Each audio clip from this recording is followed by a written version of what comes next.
Good morning, everyone. Come on in. Good to see you today on this happy Friday. If it is your birthday today, happy birthday. I know some of you have said it is your birthday in March, and I have a few of you written down for today. So happy birthday month. We are celebrating March birthdays. Not only is it my birthday soon, but everyone here in the stream, if it is your birthday, you have been entered into the birthday drawing, which I'll be giving away on the 20th. And I'm so excited for you to see what the birthday present is. Whoa, I am so thrilled, y'all.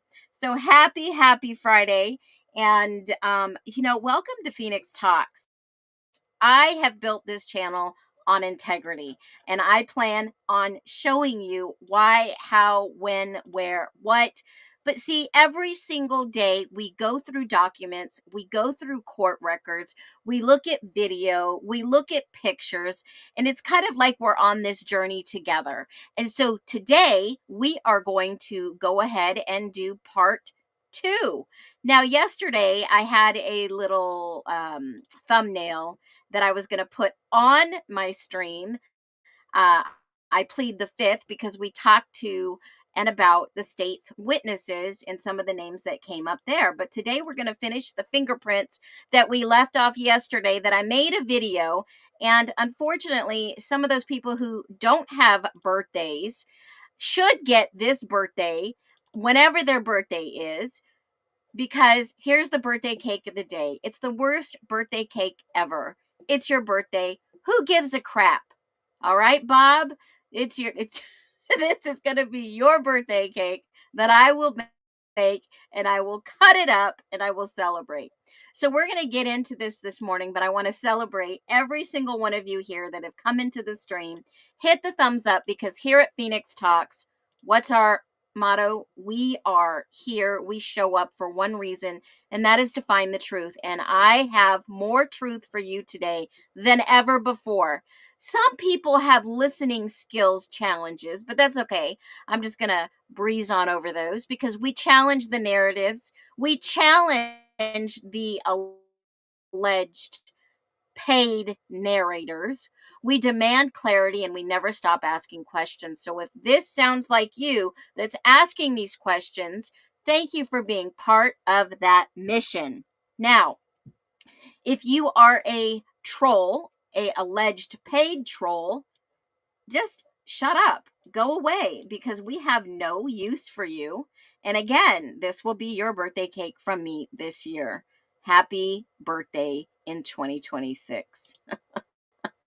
Who gives a poop? All right. Let me ask you guys a question. Have you seen enough drama in the Idaho 4 case? I mean, it's highly emotionally charged. We know that for sure, right? Totally emotionally charged. Whoa, I can't even say that enough. Now, we've seen a lot. There's been a lot of rumors, and I'm sure there's going to be a lot more rumors to come. And we go through them, and we actually show you receipts and proof. And today is going to be the biggest receipt and proof for those who never listen and those who assume certain things.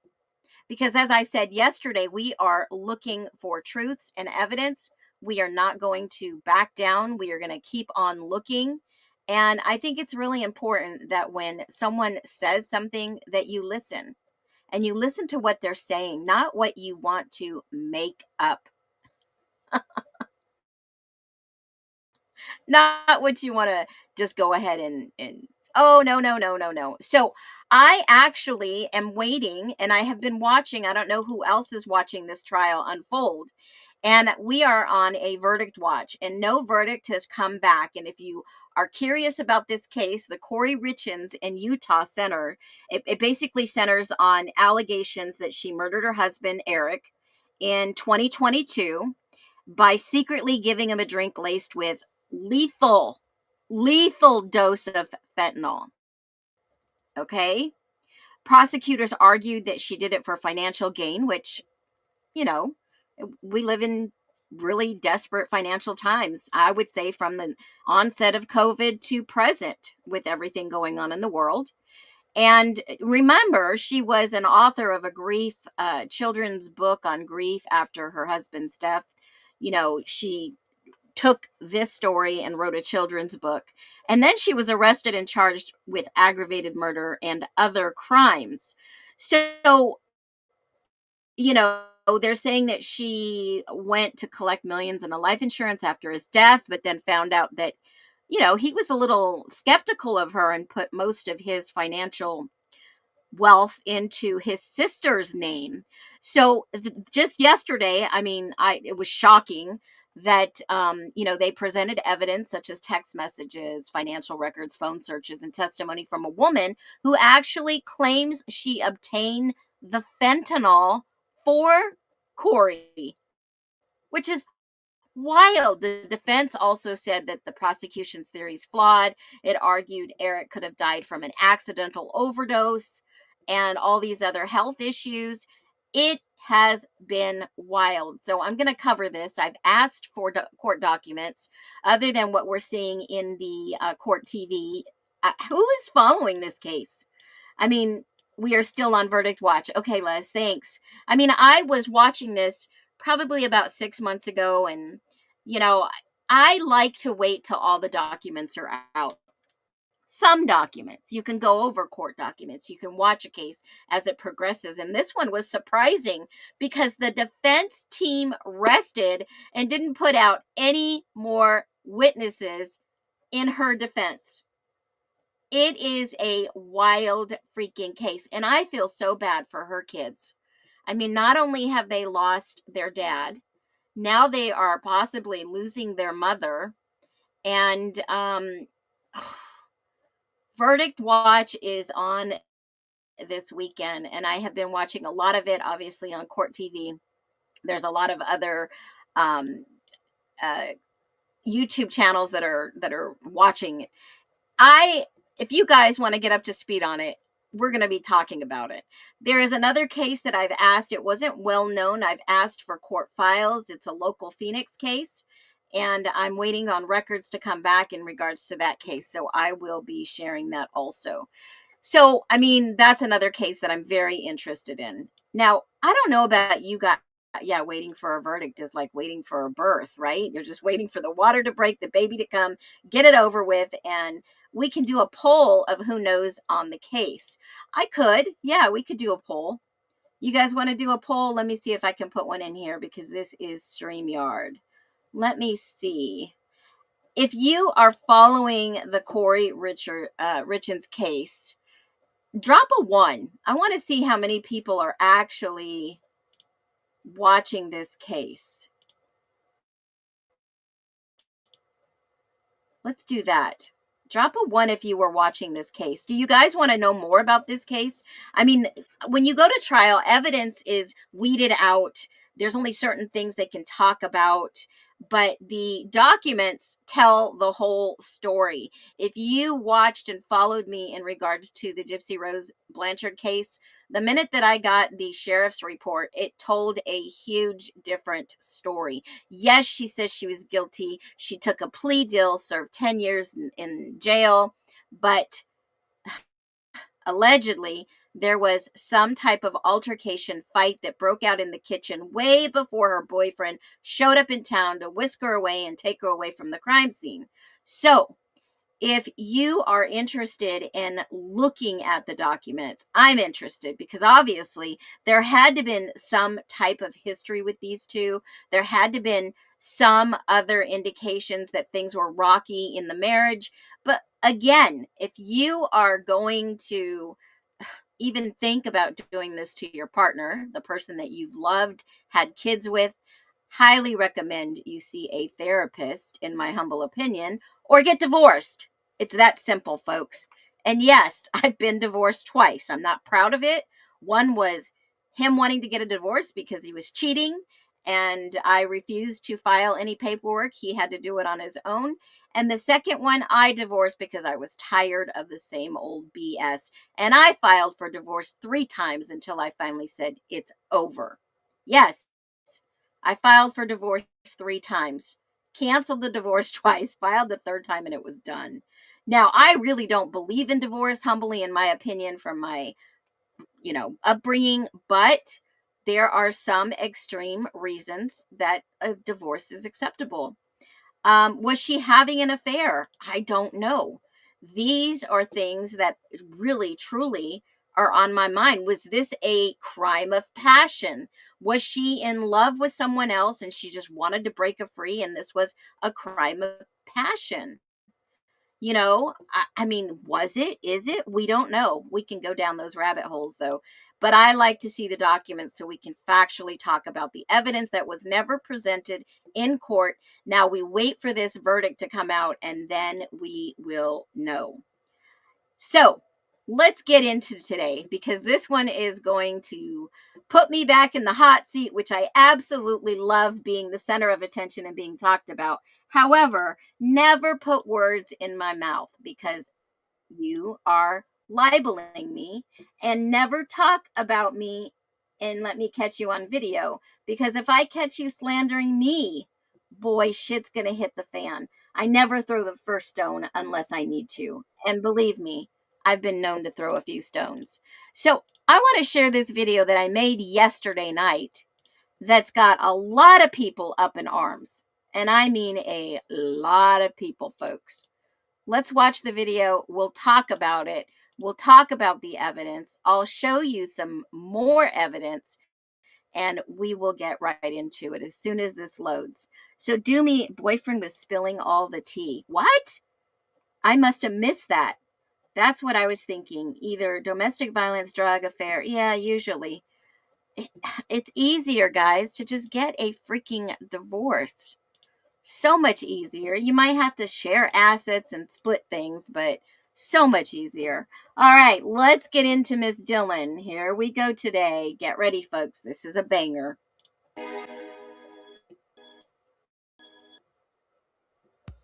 It was there. It was The there the whole document time. was there the whole time. I just showed you the document, folks.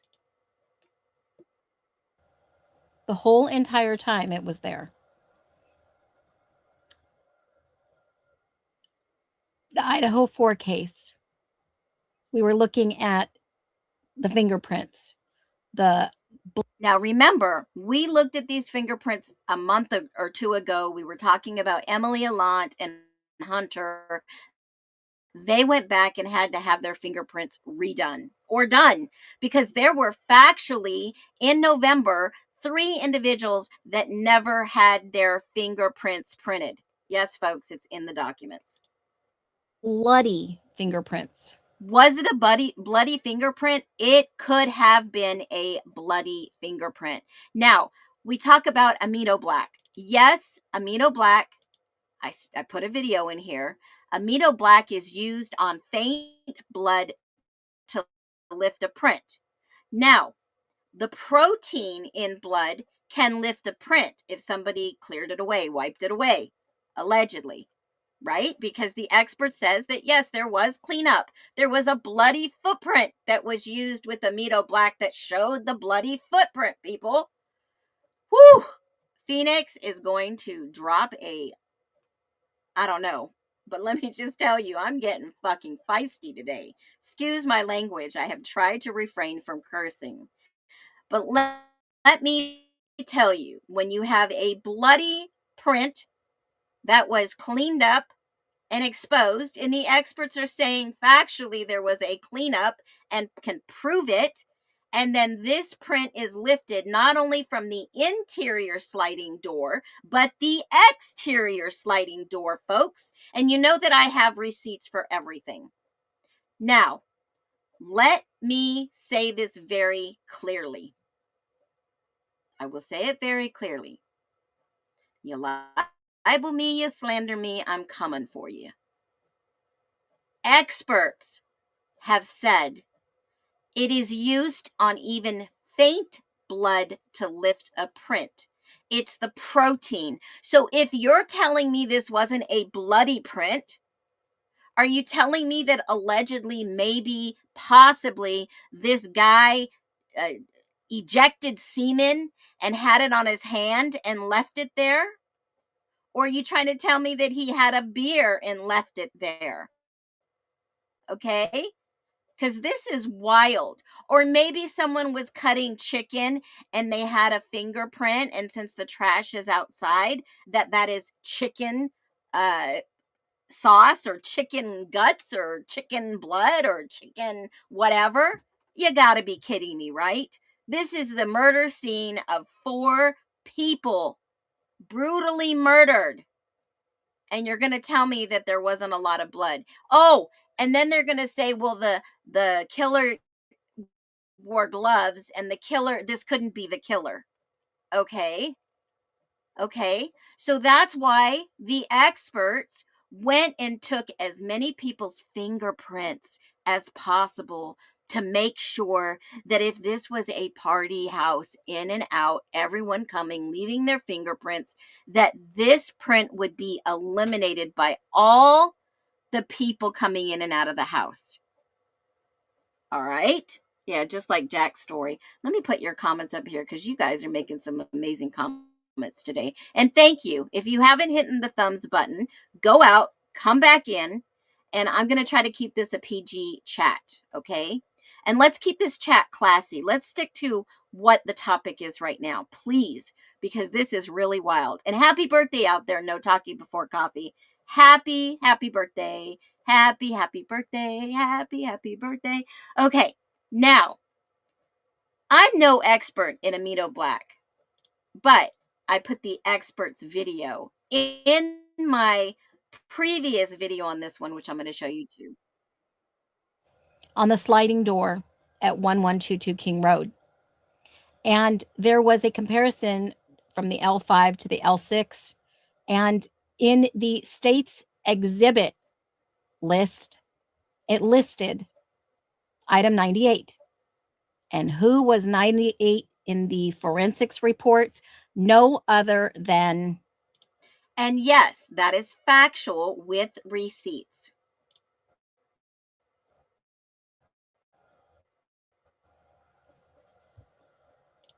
Whoever cleaned the sliding back door did a horrible job because they were able to lift the prints using Amido Black, which spot. Okay, there is 98 print exemplars of Dylan Mortenson. The proteins, makes it blue. And how do we know they used Amido Black? Because in the documents, clearly they say they used Amido Black. That is how we know. Oh, really? Yes. Factually, they've documented it, they used it, and I'm going to show you that proof also. The investigators caught it. And the detectives had one job to do, go back and check these prints. And drop a 1 in the chat with me if you've read these documents, because a lot of people don't read documents. They don't follow up. Did anybody read the documents? I indicated they needed to go back and take more prints. Do you think they checked? Do you think they checked? That was a question. They had one job to do. One job. One job. And those sketchy friends and that sketchy individual. I would like to know one question. Who cleaned up? I've never heard of the cartel or any C gang or anybody clean up a crime scene. In front of our faces. Of course, this is all alleged, minus all the court documents, all the evidence that I've just showed you, and all the receipts at the end of this video. Everything. Bill Thompson, how could you allow this to happen? How could you allow an innocent man, factually innocent, take a plea deal? How could you allow this? Whoever. And you know what? I'm agreeing with the G family if you don't listen to what I'm saying. How could Bill Thompson allow a plea deal? Is in charge of this, needs to fix this. Factually innocent Koberger is in prison, an autistic man, the lone roof. They sold you on a narrative that was a complete lie. A complete lie. According to the evidence, those fingerprints, yeah, look at the evidence, folks. It speaks for itself. I don't know how they could let this happen. Here's a clip from the YT also. Be well. 98, Dylan Mortenson. Print found. They even marked it on there. L5, 98 was Dylan Mortenson. She was listed as a witness. I gave the documents right in the beginning of the video so people would see them. Maybe scroll, zoom, read, look for themselves. And do you know the majority of comments? I knew she did it. I knew she was guilty. Can you please say what you mean? Crazy. No credit to Pavarotti. I'm like, what? I've talked about these before in a live months ago. Please. Okay? Now, let me say this, and I'm going to say it with very clarity. I said the other day, I always give people the benefit of the doubt. Have you ever heard of Dylan Mortenson being a suspect? Drop a 1 if you've ever heard this. Drop a 2 if you've never heard that.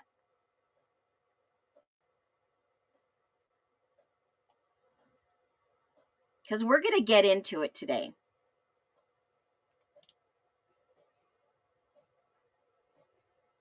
Never have I ever, in the history of ever, said she was a suspect. Nope. Never. Why? Because the police never called her a suspect.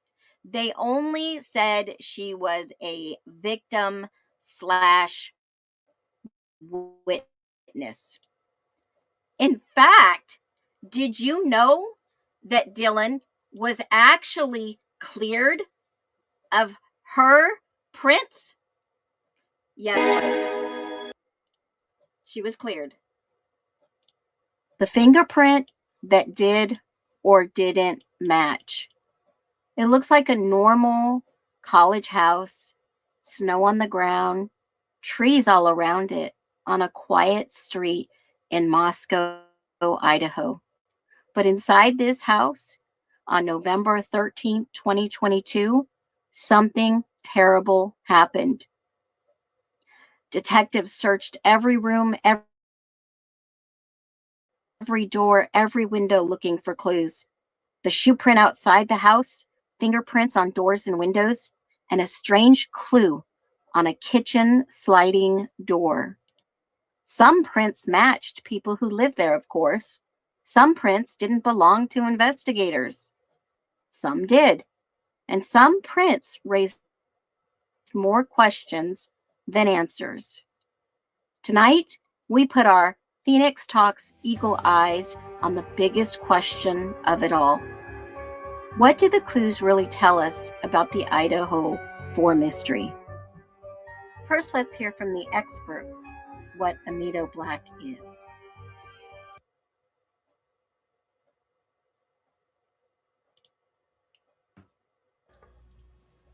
The application of Amido Black on evidence, as seen here, is a very quick, strong contrasting process suitable for fingerprints, footwear impressions, anything that is left behind in blood or trace amounts of blood. It has a very strong. Did you just hear what he said? Blood or trace amounts of blood. Blood or trace amounts of blood. That could even be as simple as a faint blood to lift a print. Yes, folks, it can be. Process suitable for fingerprints, footwear impressions, anything that is left behind in blood or trace amounts of blood. It has a very strong fixing capability, meaning it's going to bond your impression to the surface that it's on, even in a very non-adhesive surface such as this, which is tile, where if you used another reagent that would rinse your bloody impression away, Amido Black has the capability of fixing that impression and making it permanent on that surface. The addition of high contrast makes it a very suitable application for any evidence or suspected evidence. As you can see, the ridge detail is clear, separated. Bloody impressions do not run, so it would be a favored reagent to use for all your lab and crime scene applications. The versatility of Amido Black allows you to put it in many different application forms. You can put it in a spray bottle, a commercial sprayer. You can submerge your evidence and rinse it. Really, any application is going to develop your evidence and not rinse it away because of its characteristics of fixing and enhancing the blood. The versatility of this reagent makes it practical for just about any crime scene application where you need to develop suspected blood impressions and fix them to the surface. Thank you for viewing Amido Black. And yes, Amido Black, per the detective's notes, was used on L5 and L6 latent prints. And the methods that were reported and investigated and the latent prints were processed were documented very well. Per the state's exhibit list, lab item 98 was Dylan Mortenson. Cross-referenced with MPD item 286, they were the prints of the last name of M.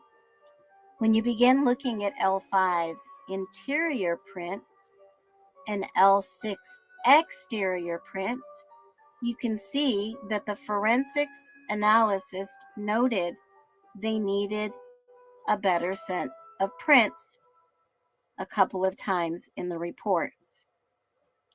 And here was the detailed L5, L6 position on the slider door. Again, in the forensic reports, it was noted several names, as you can see here, were not tested. All right, so as of this report date, back then, there were no prints found on file for Jose Cruz, Jeremy Regan, Mason Barstow, Coy Hahn, Derek Abingaya, Patrick Butner, Courage Oliver. Now, those were, I believe, two of the professors, James Deacon and Henry Clark and Donald McDonald, and another person, Kenny something. Now, keep in mind, there were other people that were already excluded those prints that could possibly be. All four victims were excluded themselves due to no fingerprints on file, and the forensic analysis noted that name was Kenneth Anderson. All these people were never ever printed. That upon receipt of good prints, they would go ahead and compare them. Was that ever accomplished?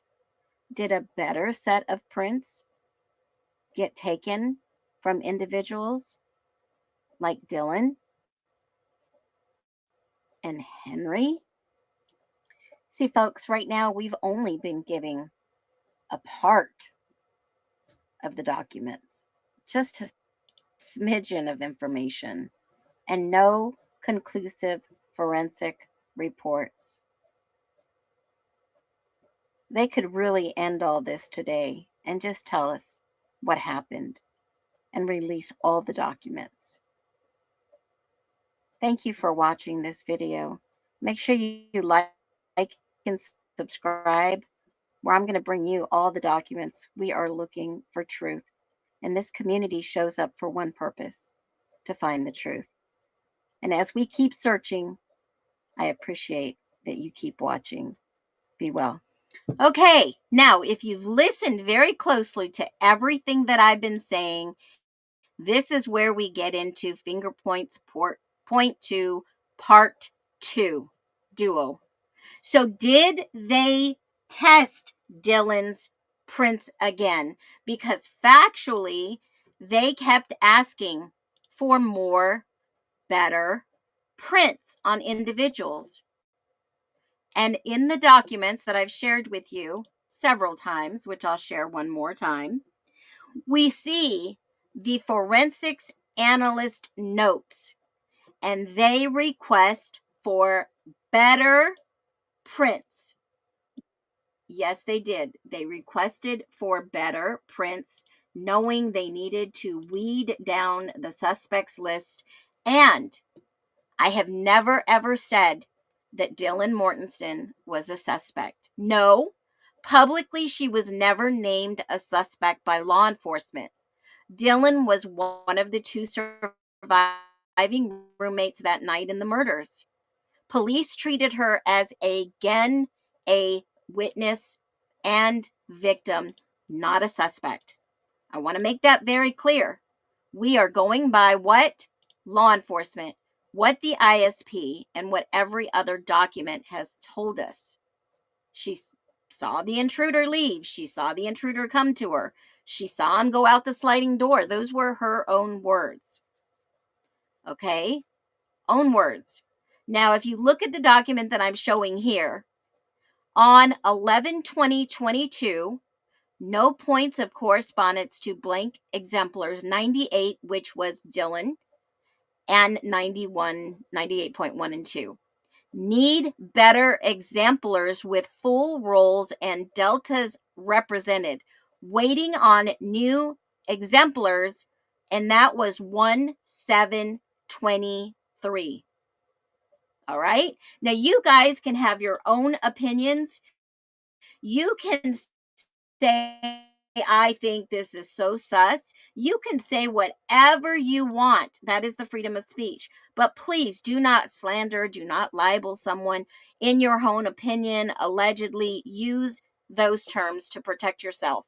Anyone can feel that way. I felt that way, but I've never said she was a suspect.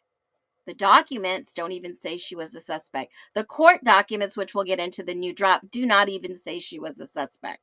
Okay? But yet these prints were so sus because this expert asked for them in January, then February. And when do you think, what year do you think they finally got prints from Dylan? What year do you think? I want to hear it below. Drop. Do you think it was 2023, 2024, 2025? When do you think they went back and got these prints from Dylan? In your humble opinion, when do you think they got the prints for Dylan? I'm curious to see what people think about this. 2024? Okay. She was given immunity, I believe, assume, I don't know. Maybe even 2025? Okay. So we're all kind of on the same page. So L6, I've talked about L5 in nauseum.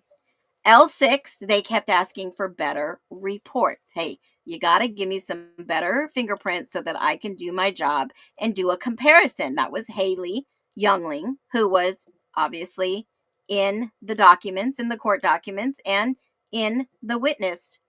Okay. They were going to use her report findings to show if Dylan was involved or not. Yes, she lived there. Yes, her fingerprints would be around.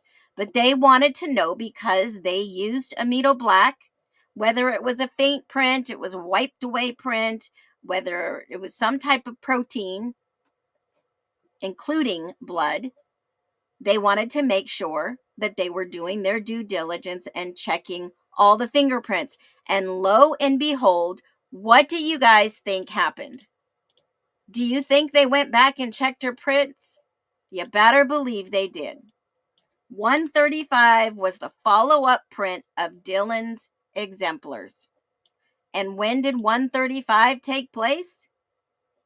Yes, because 98 always comes before 135. So we are following the documents in succession.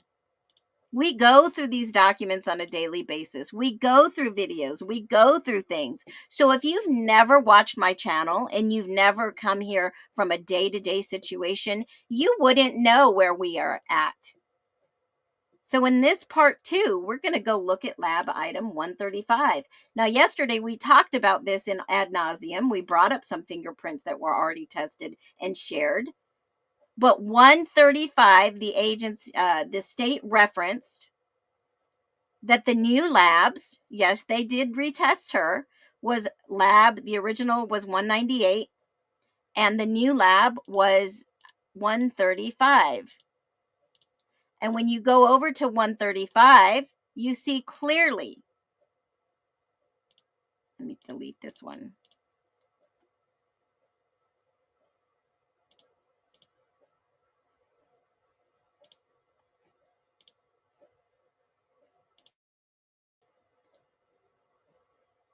That they went back to 135, agency number right here.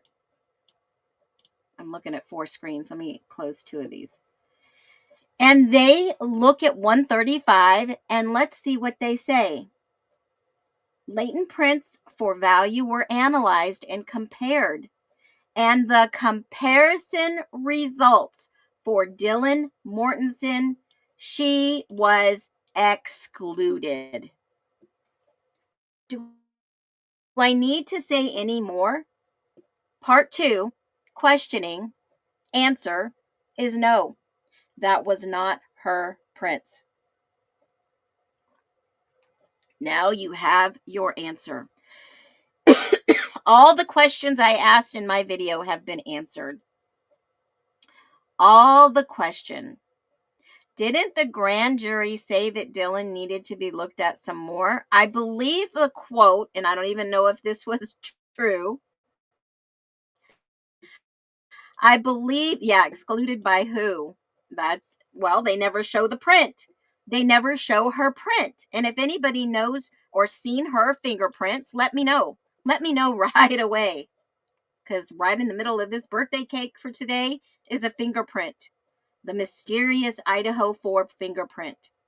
Now, in looking at the documents, in fact, when it says she was excluded by Tara Martinez, forensic scientist.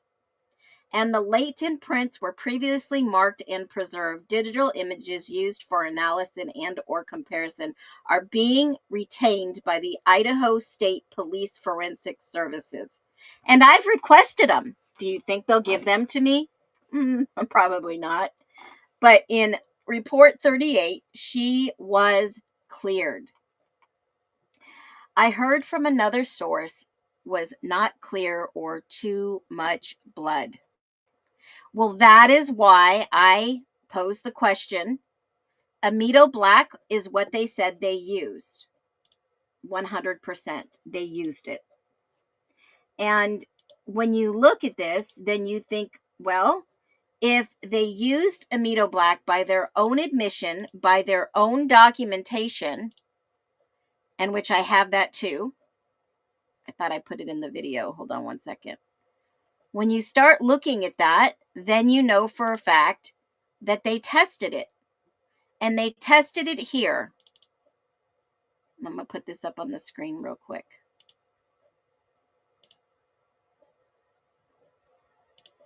All right, here we go. Right here, they used Amido Black. And they used it on the interior and the exterior, both.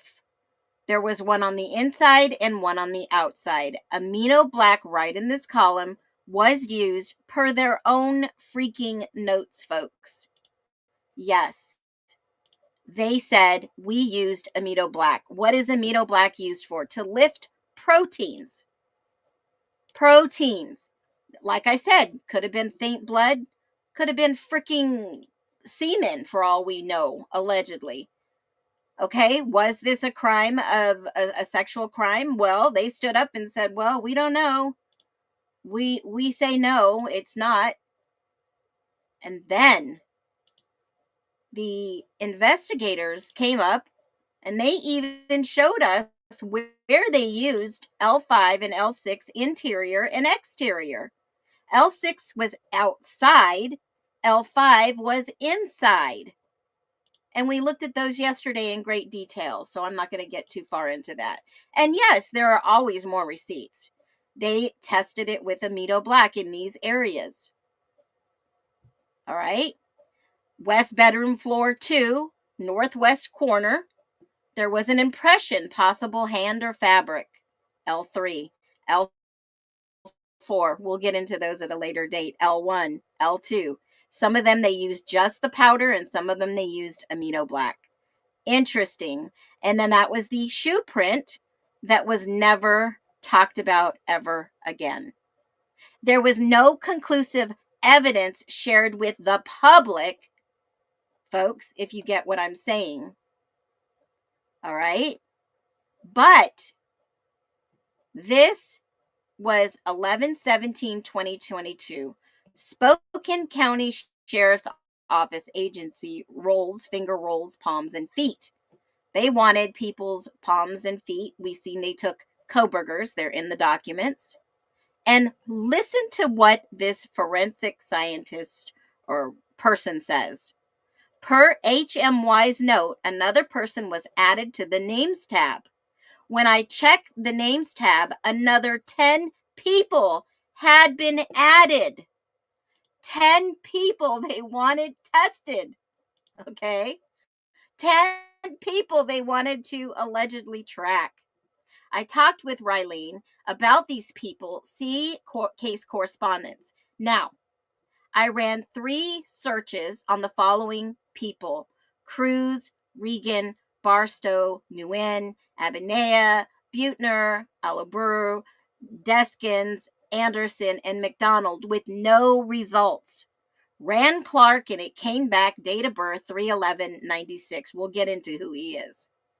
And I received FBI correspondence. That's what it means, the numbers and the SID numbers. I called Detective Talbot to see case correspondence and asked if he wanted this person compared against, and he said, sure. That was Henry Clark. He said that Moscow should be getting FPC fingerprint cards from others, so I told him I would wait to finish the comparison against the victims and then issue another report of all other persons, and that was December 5th, 2022. Okay? So certainly they had other people that needed to be tested. Did they test them? Do we know the outcome? Abso-freaking-lutely not, because they've never released that publicly. And who cleared them? Oh, wow. And this is why you need to use your listening ears and not jump to conclusions. Just like I told all my followers, which, by the way, we are up to 40,000 on TikTok. Whoop, whoop. I'm going to toot my own horn. 40,000 in the last week.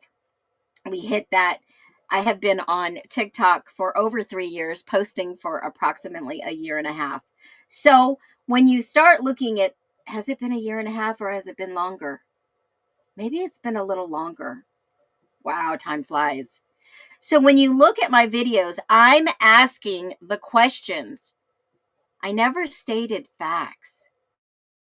I asked questions. Can the experts use Amido Black on faint blood to lift a print? The answer is yes. And yes, they in fact did use Amido Black in their reports, in their own handwriting, in the own documents, and in the own ISP documents. Thank you, everyone. Thank you so much.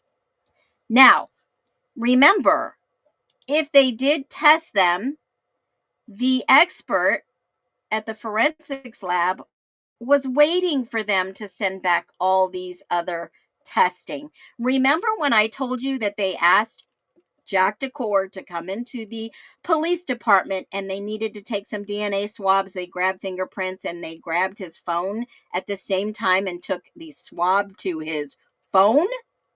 Y'all, remember that? That wasn't done until way later on in this case, too.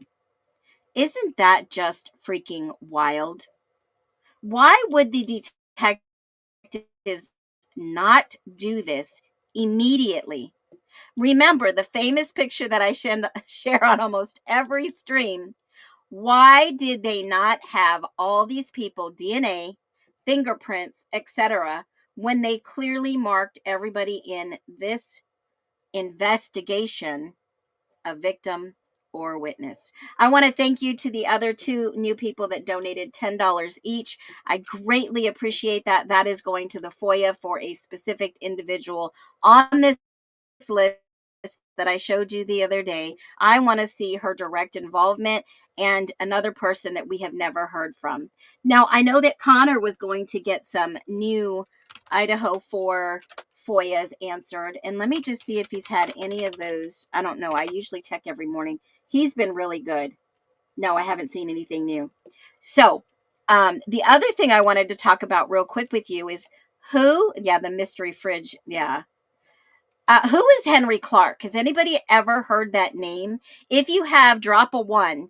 Have you ever heard of who is Henry Clark in this case? They'd given his date of birth out. I talked about Cade the other day, a new name that no one has ever talked about before. No conclusions. There's never, ever any conclusions to this case, folks. That's just the way it is. And if there is a conclusion, they sure don't want anybody to know, right? I mean, if you think about it, big time. So let's go on a little adventure. Let's go on a field trip today. While we're here, there's another name I found that I'm looking at.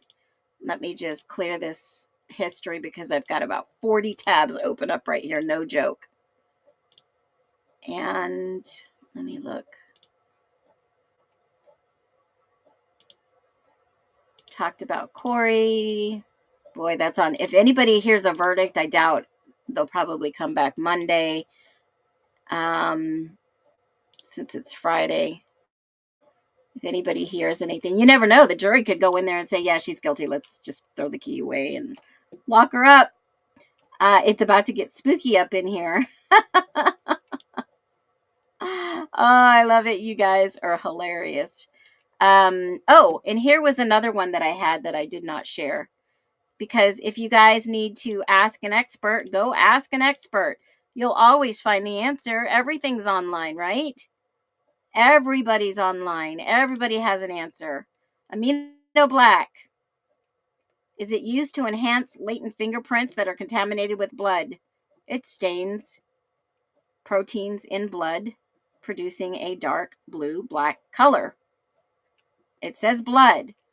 It doesn't say semen, but somebody's out there saying proteins. I will beg to differ, but I'm not an expert. I'm just, AI is the expert, folks. Okay. And Investigator, Crime Scene Investigator Network is the expert. Okay, let's get in. Oh, you want to talk about they already did it. They don't want the liars to be known publicly, in my humble opinion. Oh my God. So if you haven't seen the new document drop, I grabbed it yesterday. Let me pull that up and we will talk about this real quick. Yeah. Okay. So Judge Hippler dropped an order and basically says that here is the order. It has not officially hit the repository, but someone sent it to me yesterday. You can always go right to the court summary and see for yourself. Here is the link. I'll drop it below. Whoops, wrong one. Here is the link.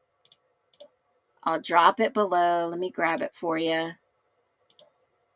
Here's the repository. You guys can go and read all these documents if you want in your spare time.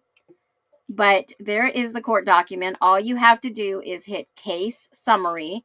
That is this little button. Let me show you on the screen.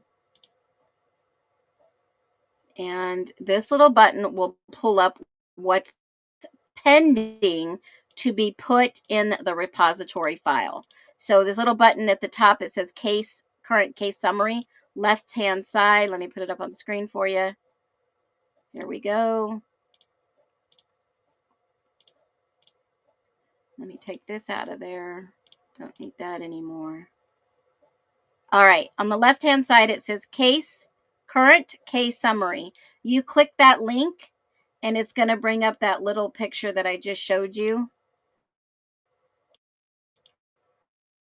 And you can see what's pending. Scroll all the way down and it says on 3/11 there was an order.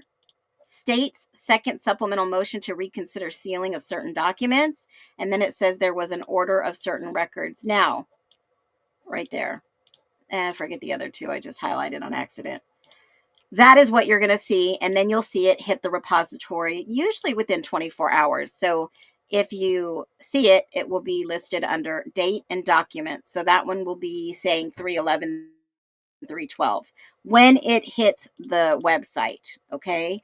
But some people get the documents before others and then they share those documents. And Amanda B says that, yeah, she just put it, reconsider. There is the link for those documents. And you can click on that link and you can actually see everything in there. All right, hold on. I just made a boo-boo on my screen. Someone should teach Viviana how to use, I didn't mean to say that name. Barf me, gag me with a spoon. Have you seen upcoming court dates? They list confidential.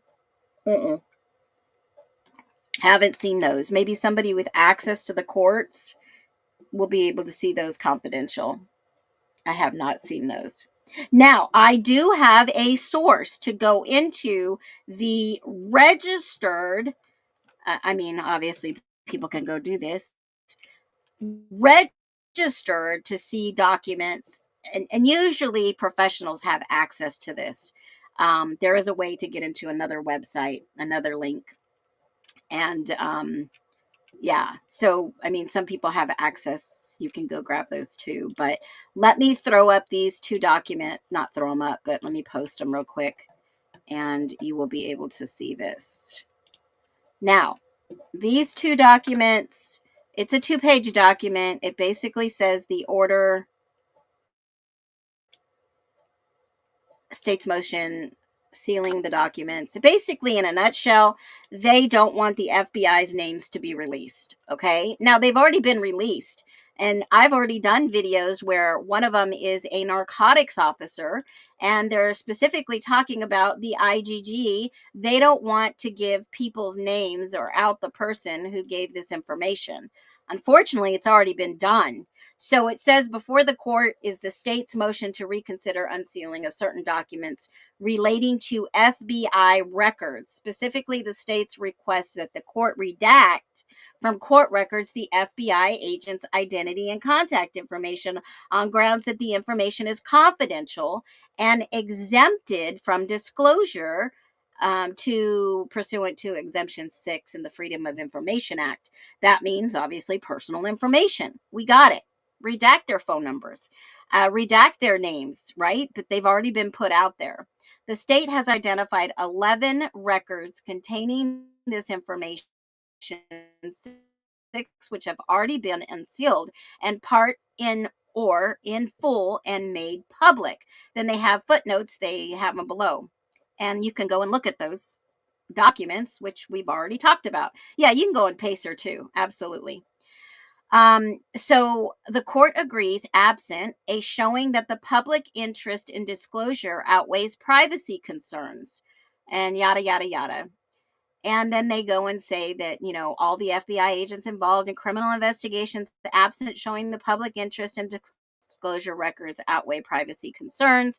Then they stipulate a case precedence, and FBI agents have significant privacy interests under Exemption 7 of FOIA. Non-disclosure of their names, disclosure and identities could conceivably subject them to annoyance or harassment or even physical danger of either official names of FBI agents properly withheld. And they're basically asking them to protect the FBI agents involved. Please don't give out personal information, redact their names. Yeah, these people are on the witness list, people. They are on the infamous witness list by the state and by the defense, guys. If you look at the defense exhibits and if you look at the state's exhibits for witness lists, they're all over the place. They give us everybody's full names. Okay? This is the full witness list that was filed by the state on 4/21/25. You can go through and look at these lists. You can go through and look at the names. You can go look them up. They're all in here. They're in the unredacted PCA in Pennsylvania. And obviously the defense, hold on a minute, let me grab it.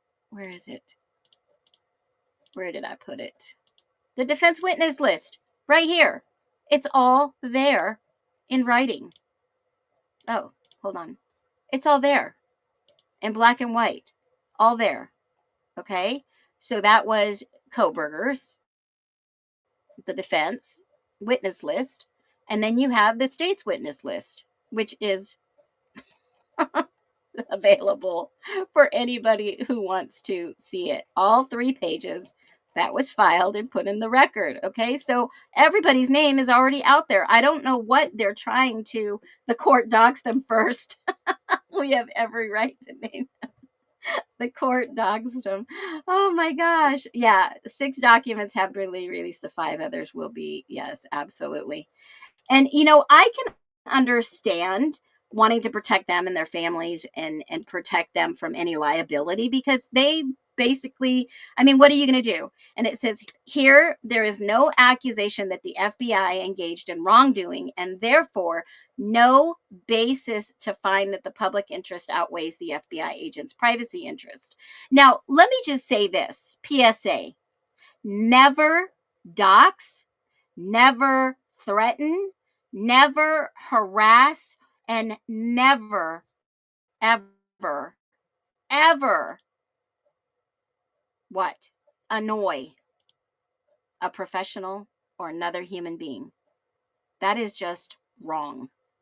Okay? Nobody is doxing here. I do not encourage it. If it's public information, it's public information. If it is private, keep it private. I learned this a long time ago, as I held a top secret SBI background in the government, in the military also. Yes, I worked for the government at one time. I worked in an IT department. Yes, I did. I had to have a top secret background clearance. But in SBI, don't do that shit, people. It's wrong. You could get in serious trouble. Don't goad an FBI agent. Now, I know quite a few of them. They're cool people. When you get to know them, they're pretty cool people. Now, there are some bad people everywhere you go in public, but there are some good people out there. This specifically says no wrongdoing. So whoever leaked Brian Kohberger's name got it from, I would allegedly say, speculation, a CI, maybe. What would you guys think? If somebody leaked Brian Kohberger's name, who do you think it would be? We're just speculating. Inked, we should get together and figure it out. What illegal information did they obtain? All right. So the problem is they're asking that the court deny it. And so he basically said it's therefore denied, as the 5 documents which have not been released to the public. The court grants the motion will ensure the information that is redacted next will not be released. Oh, cool. Shady Lady? Cool. Didn't we figure out on the live that Bethany possibly named him? No, I don't think so. Was there a connection with WSU and someone who possibly was attending school? I don't know, but I've very much speculated, was Kaylee ever at Washington State University? There was an Instagram picture that she put. Do I even go here? And it was in a WSU campus place. Yeah, we were trying to figure out a connection. Is there a connection? The only connection that I can speculate and allege, in my humble opinion, is the WSU government relations, professor of Brian Koberger, because he basically said in his document that Brian Koberger, when interviewed, his professor, possibly John Schneider, could have been the connection, in my humble opinion. I'm alleging this, I'm not saying it's for certain, but he was the former prosecutor in his area for 30 years. And Bill Thompson was his, 30 years in Latah County, folks. These people know people. These people know people. This guy has to work with a lot of local criminal justice department, military, federal, whatever. That is the only way that I could see a connection being made. And if you think about it, Koberger, in his statement when he was interviewed by Payne and Gilbertson, remember I read that off, and he says, "Man, you look familiar. You look familiar." Koberger said the WSU and Pullman projects. So was Koberger working on projects with some of these people? Possibly. I think that could be possible. Absolutely. Now, who is Henry? Henry Clark. Let's get back to that question. Does anybody know who Henry Clark is that was mentioned in the L5, L6 documents, fingerprints? Does anyone know who Henry Clark is? Let me close these other tabs. I already went through Cade.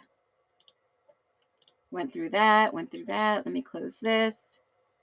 Henry Clark. Who is Henry Clark? Well, let's go on a journey, if you guys are up for it. Date of birth, 1996. Who is Henry Clark? Moscow, Idaho. Henry Clark. This one might be a tough one because I don't have much on a Henry Clark. Henry Clark. Did he go to Idaho? Did he go to the university? Henry Clark, U.S. government. Hold on a minute. Property management specialist for U.S. government, retired. What? Henry Clark. Anybody got any good ideas? Henry Clark. 5 dig. Superman brother, Phoenix. Henry Clark Kent.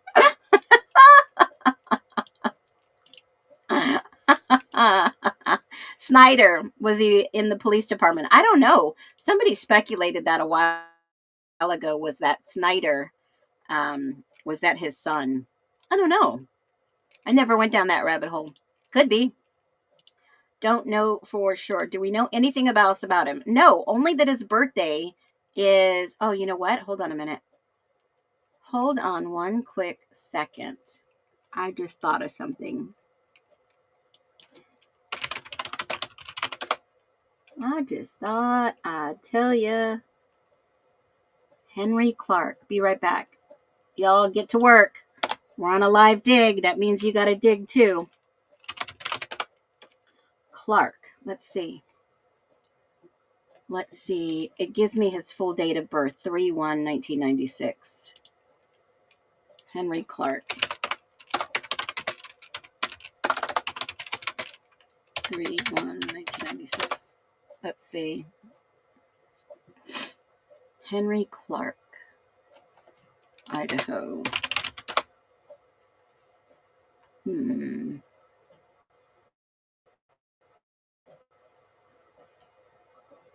Why would they want Henry? That doesn't make sense. Henry Clark. Let's see. I'm going to put this up. You can't dig, you're driving. That's okay. Don't dig if you're driving. Don't do it. Clark. Henry Clark. Why would they have an odd name in the middle of this thing? Henry Clark. I wonder how he got on their radar. Henry Clark. Oh, sorry. Date of birth 3/11/1996. Happy late birthday, Henry Clark. Date of birth 3/11. Henry Clark. Let's see.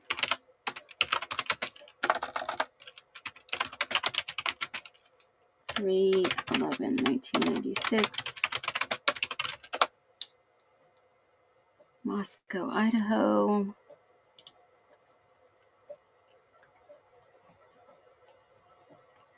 Let's see what you guys got. Anything good? I used to be a recruiter. I'm good at finding people. I was going to say that. Oh, cool. He's young. Yeah, he's young. Did you find any more on the car that sped out of the neighborhood about 9 a.m.? I've been searching the car and I've narrowed it down. I think it was a Hyundai Sonata. I believe it was. 3 other people have confirmed that they believe it is too. So we're going to go with that. We're going to go with that. And Steve almost slipped up and said Sonata. All right. Henry Clark. Here we go. Campbell County. Let me look at the University of Idaho.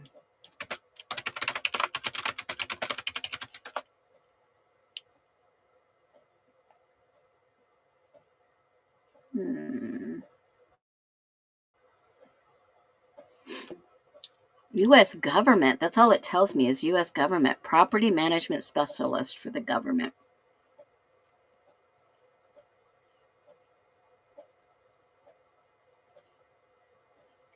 Real personal property, USDNA, National Forest.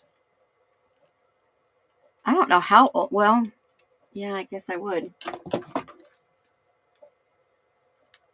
Let me see if I can find anyone else.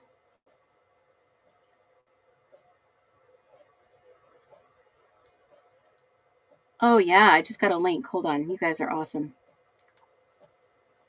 Okay.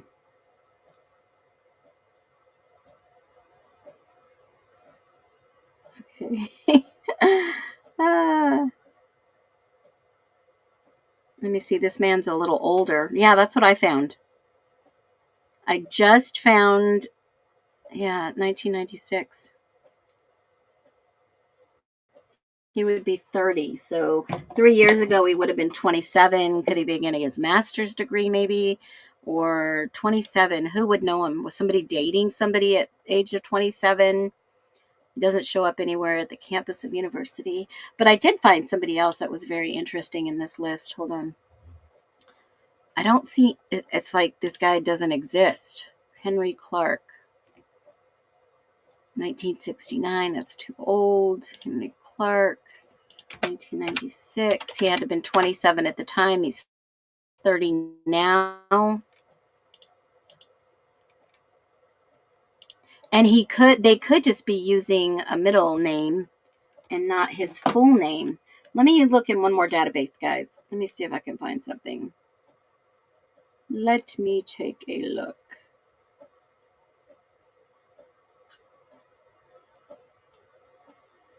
And it doesn't say where his he was living at the time.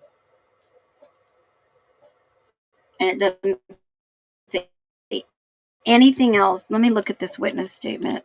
Let me see if he shows up on anyone's, witness list. Clark. Doesn't show up. Clarkson video, Lewis and Clark's. Oh, here it is.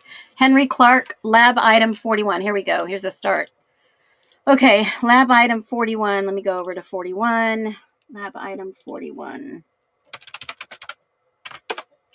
Let me cross-reference that one too. Henry Clark. Was that the guy at WSU? I bet it is. Hold on a minute. Let me look. Henry Clark. Henry Clark. Washington. I bet you that was him. 30. Oral reference slot. Oh, 26. He was 26 at the time. Here it is. Washington. He must have been going to WSU. Let me see. Montana, Colorado. Interesting. Maybe he was one of the guys at WSU. Remember the 3 professors that I told you they went out partying? What if it's could be old man. Let me look at 41 reference. 41. They were testing people against the K-bar.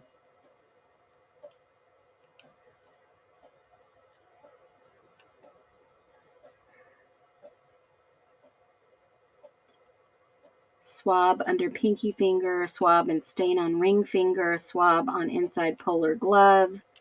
41, reference oral swab. Here we go. Analysis 12/6/22, evidence tape, initiated, yes, manila envelope. DNA swab, 41. 41 is, that's all it says. They were testing oral swab. 41, oral swab.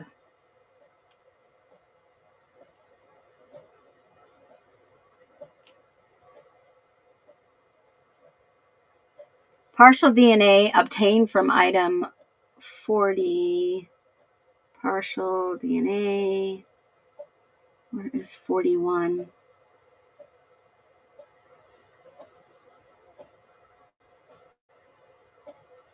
There is no 41 on here. What?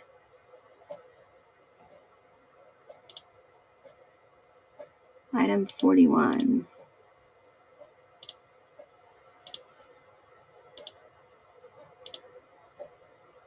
Reference oral swab. 41. 41.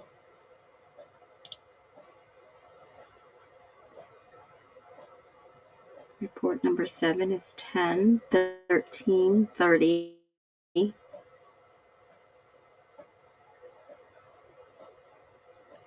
31, 37, 40.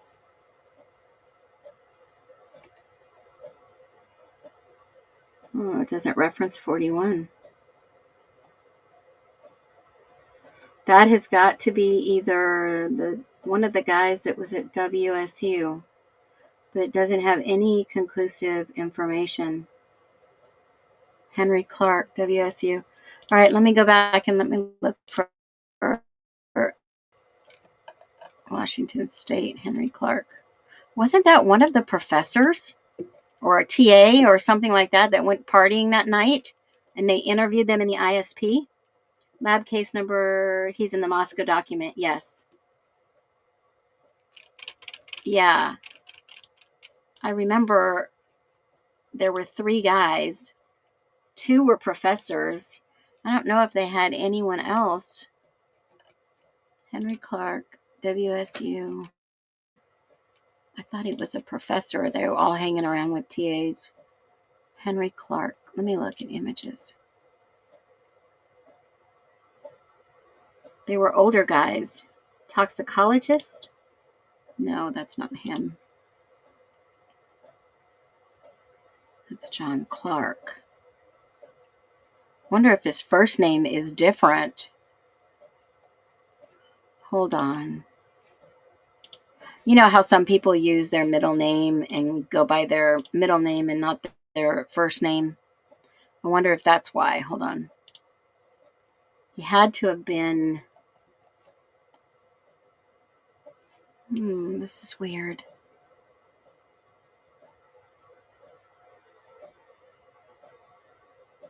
Let me go to the ISP and let me search by the date of birth. Hold on. Now that we know it's 96. Let's see. Let's see if we can find a 96. Shoot, it won't search that. Oh, let me type. Date of birth 3/03/1996. Come on. It won't search that way. I hate this. I don't know why they won't let it search that way. Let me go through this real quick. This guy's 21. Hispanic 22. Date of birth 2000. Date of birth 22. No. Date of birth. Didn't they go to John's Alley?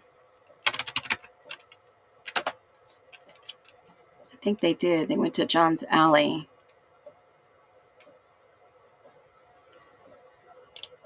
Something like that.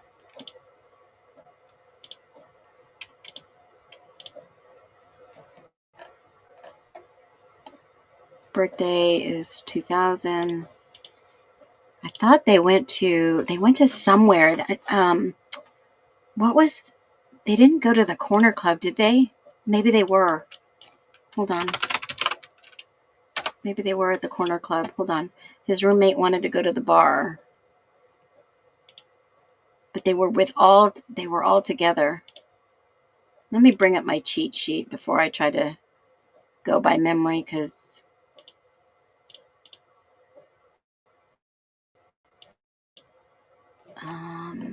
94. No, that's 94. We're getting closer. Who was that? 94. Let me see. Amanda, did you find it before me? From Pinky. Okay, hold on. Never mind, that's the one. Henry Clark. Yeah, that's the one I found. Okay, Alpha Delta Pi. Alpha Henry Clark, Idaho. Yeah, I got that one. Old Pullman Road. I got that one. That's why I was thinking Ryan, 1996. But why would the report hit his fingerprints? Oh, shit. Let me look in one other location. Hold on. Let me look in Odyssey or iCourt. Ryan Clark. Duh, I don't know why I didn't think of that earlier. Let's see what we find. 1996 is his birthday. 1953, 2000. Clark. Nope. Nope. Nope. Nope. Nope. Nope. Nope. Nope. He was born in 96. Date of birth.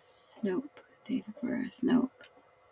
Well, I think this is the guy that was in Washington. So let me look in Washington Odyssey.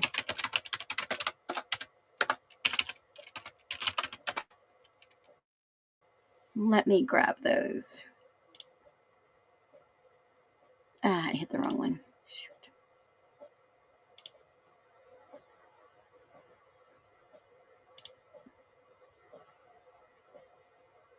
This is the wrong one. Why did it not come up?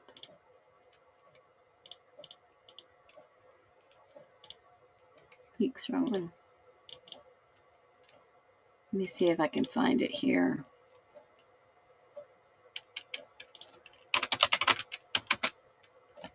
I think if his name came up for fingerprints, possibly, then 1996. Let me see if there's a birth date. Sometimes they don't do this. 2002. 93. Clark. It's not Ryan. Henry. It's not Ryan. His middle name's not Ryan. Let me look. Guardianship. Henry Clark. 1996 was a file date. That's a judgment. A person's too old. Foreign judgment, estate, miscellaneous, estate. All right, let's look again. 1996. And this was 2022, so he had to have an infraction in 1997. File date, he was a year old. That's not possible. 2017. Was he married? He was 27 at the time this happened. Dissolution of marriage with no kids. I'll look up a marriage cert. Let me look at this. Dissolution of marriage with no kids. 97. No, he only had to have been one. There's no way. 2017. That could have been. I gotta narrow it down. Let me look one other place. 2002. These are all too. He would have been too young for most of these. He would have been 10 here. The only one I can think of is maybe he got married young, divorced with no kids. Who knows? And this is Washington. So let me look up Henry J. Clark. Just for giggles, guys. Remember, on a live dig, anything can happen. Washington. Henry Clark Pullman. Interesting. Age 26. I keep coming across the same one. I bet you. 26. I wonder if this is outdated information. Portland. Nope, not Portland. Pullman. Let's look at Pullman. All right. Henry James Clark. No, too old. All right, what you guys got? Give it to me. What'd you find? Not a coincidence, not high school, from college. So he had to graduate in 2018. He's on the witness list, yes. Report 10, be right back. Dustin Baker was the detective. Stopping by real quick to say hello. Hi, Lady Jenny. Welcome in. Good to see you. We're just on a live dig right now. We're trying to find somebody that was checked out in latent prints by the state. Lab item 41, which I've never seen this name before. And then there's Kenneth Anderson, Donald McDonald, Henry Clark. I'm going to try Washington frat. Let me see if there's a Washington frat. Henry Clark was a freshman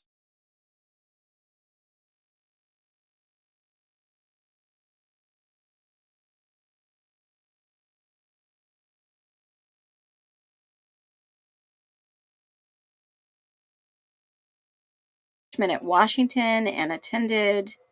Hold on a minute. I just found something interesting.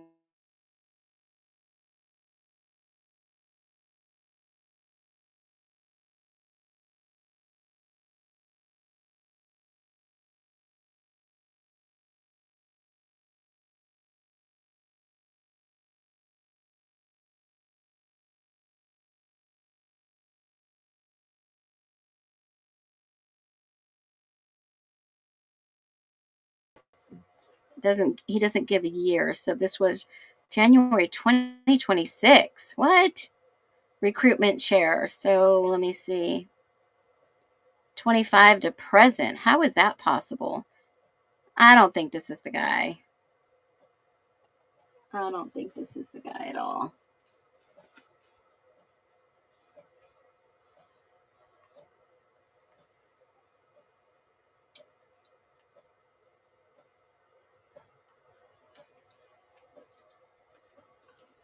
Okay, no, this can't be the guy. Let me see if we can find another Henry Clark. Yeah, he is in Washington in school right now. There's no way. In 2022, Henry Clark.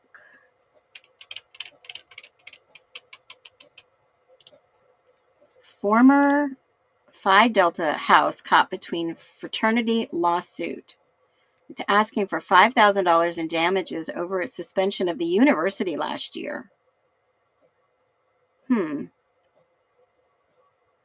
Interesting. List of Phi Beta Sigma members. I just found some strange list. Henry Clark. That man is too senior. List of members. Delta Tau Delta. Delta Tau Delta. Anybody find anything yet? That lead was not good. Not too many of them. No, there's not. I believe he just graduated. He's way too young. Maybe he goes by Hank. Yeah, there could be another. Okay, so let me look on Instagram. Let me see if I can find a Henry Clark. If not, I'll find him by the end of the day. Henry Clark, U of I. Oh, he's in Charlotte. Let me see if anyone is following Maddie or Kaylee. Hold on. That's another way.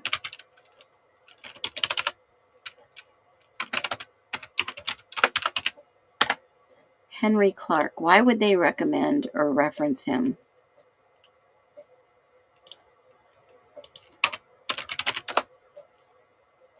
Clark J. Howard. Clark. Henry.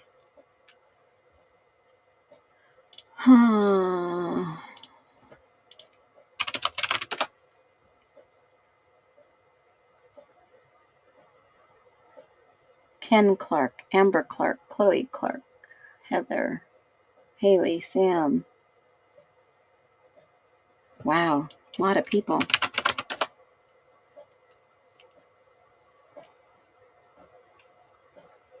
All right. I'll tell you what. I owe you one, guys. I will find this guy. Let me see. Okay, so he had to have let's narrow it down. He's got to be in Washington. Got to be. Hold on. Yeah, it's going to get spooky up in here in a minute. Let's see if this guy had to have been the TA guy.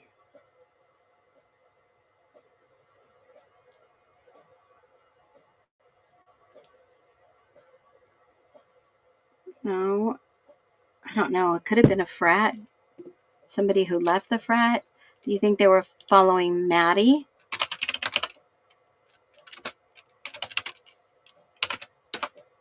Oh, this could go really deep. Maybe he goes by Hank. I know a Henry, but given his name is Hendrick. Hello, beautiful people. Hey, Legal Swag. Yeah, or does Eric know anybody else or close? I'm just joining, so I need to go back. Yeah, definitely. Go back and listen, and you can go on 2X too. Screenshots of all these people with friends. NGL. All right, let's clock it. I found Hank Clark on LinkedIn, who is a bartender at John's Alley. No talkie before coffee, no joke. Hank Clark. Ha. Hank Clark at John's Alley. Let's see. Moscow, Idaho. Bartender, John's Alley, dude. You freaking win the internet today. No talkie before coffee. Oh my gosh. You freaking win the internet. Doesn't this guy look like Weird Al Yankovic? Holy moly. I'm going to share it with you right now, guys. You freaking win, girl. Make sure to send me your email address. You just won $5 in Starbucks. Have yourself a coffee before you talkie. Good job. Good job, honey. All right. This could be, yes. Remember the professor said that Hank Clark.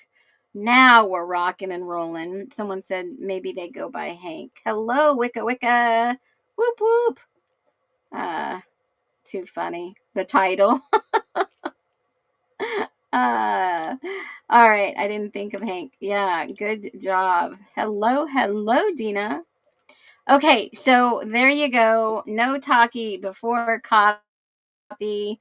You are rocking and rolling. You are the golden nester of the day. Whoop whoop. I'm gonna get a eagle that's gold. You were the golden nestler. Now, yes, I remember in the ISP documents there was somebody that mentioned John's Alley, and the other professors went in there. So now get this. The girls were going to John's Alley, but they decided not to go. Do you guys all remember that we read it? Okay, so his friends list is public on Facebook. Oh, okay. Well, let's go take a gander. Let's go for a little stroll and find out what Hank's got going on. Hank Clark. Moscow Senior High School. Oh, that's a cute baby. Went to Moscow. Did he move? Oh, now he's in Chandler, Arizona, working at Murphy's Law Irish Pub. Wouldn't you know? So odd. So odd. I might have to take a trip over there. Champagne Lane in Phoenix, the bar back. That's where he works. In a relationship with Amanda Harlow. She works at Flagship Restaurant Group and lives in Moscow, Idaho. Cute baby. All public. And I'm sure his friends list is interesting. Probably just a bunch of everyone, a hodgepodge. Let's see. So if the professors were out on the town that night from the document we read before, and all the people that we went through, then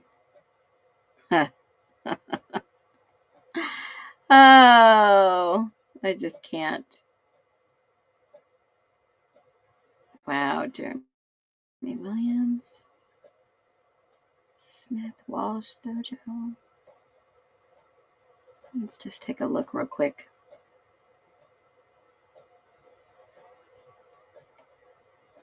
He's probably, I mean, as a bartender, you know a lot of people, coming into an establishment.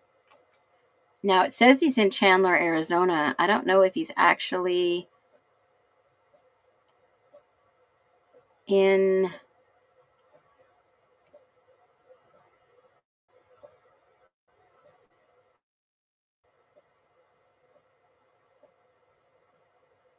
the state or back in Idaho.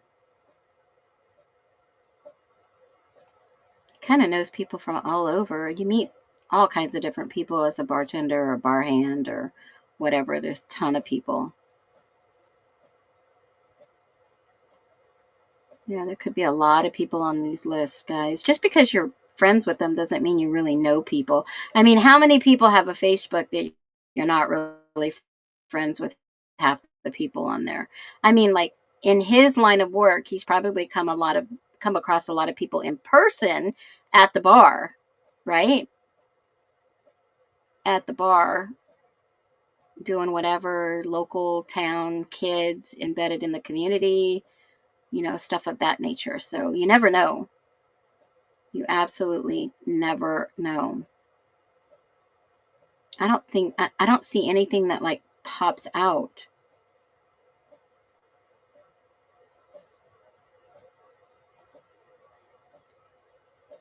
long friend list. And I'm sure by now most of the players have deleted their social media. We talked about that yesterday.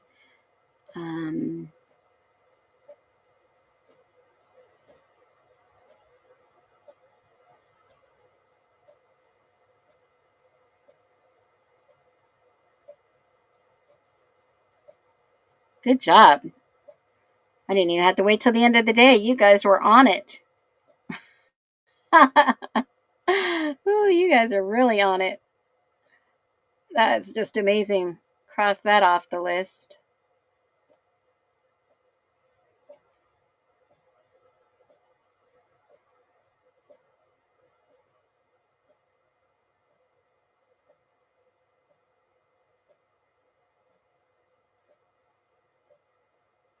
Interesting. I don't see anything that like sticks out like a sore thumb. Interesting. All right, so be prepared for this list to be probably private by tomorrow. Oh. Oh, crap.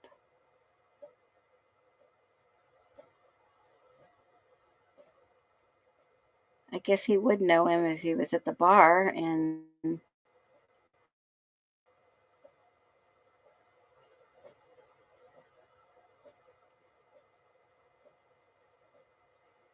holy moly. I guess you'd know a lot of people as a bartender. I mean, has anybody ever bartendered and had a ton of people that they, served and then they see them out in the town or have a request or they just add you?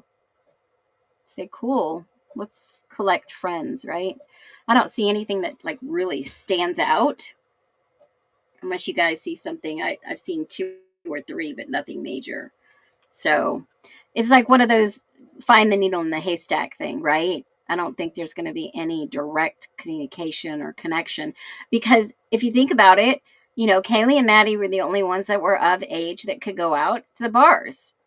Dylan and Bethany weren't, unless they had fake IDs and they could get into places in Washington or Moscow, or I'm sure these people look out for things like that. I'm sure they do. And he plays games. All right, so that was interesting. Save that shit before it's gone. Yeah, Phoenix, read the chat. I'm reading it right now. Check out, hold on. He tagged Connor Knickerbocker. They gamed together. Connor Knickerbocker. Who is that?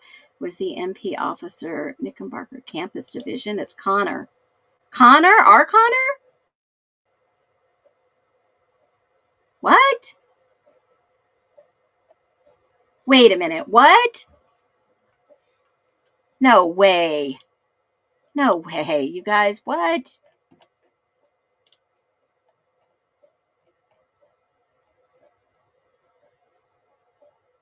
Moved to Arizona December 24.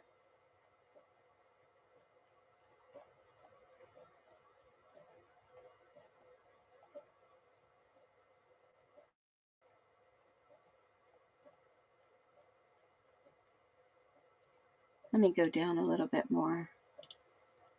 No way.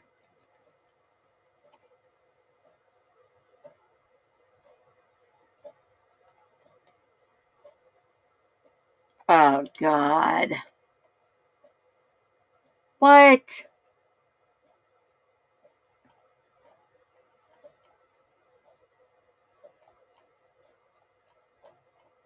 What?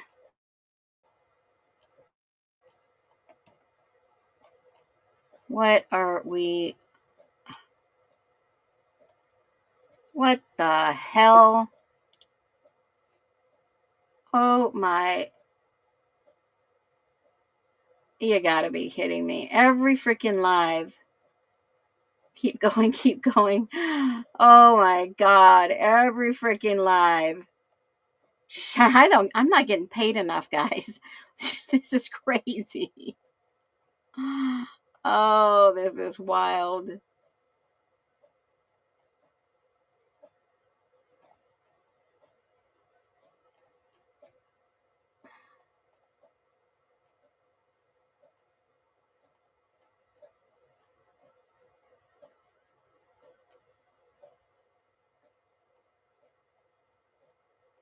What the heck?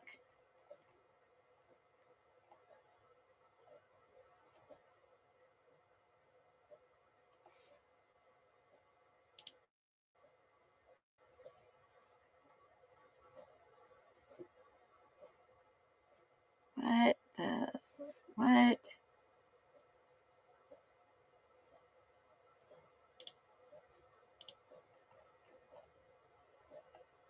Looks like an Arizona sunset to me. What the hell?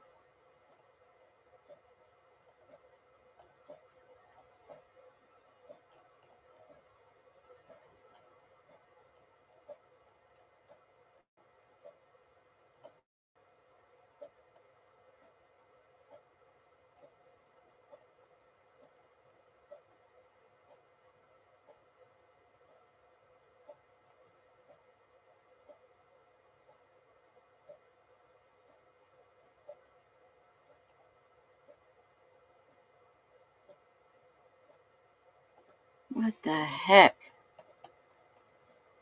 How far back does this go? 2011?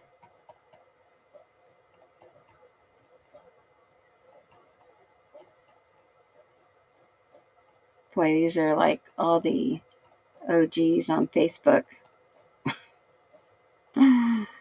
Oh my gosh. What the heck? Oops. I didn't want to do that.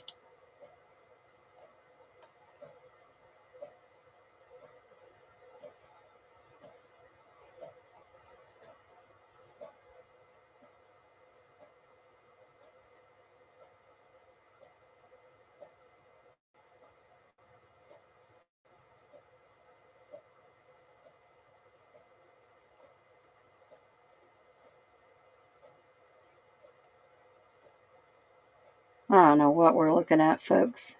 I just can't believe this. What the heck is going on? I think we fell down the rabbit hole and I didn't bring a long enough rope to climb out. That's what it feels like. God help me. Oh my gosh. Excuse me. All right. Here's a whole nother rabbit hole.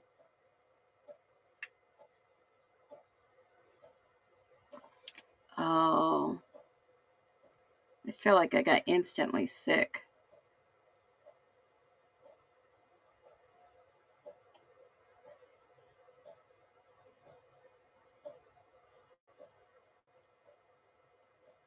Why was he even on that list?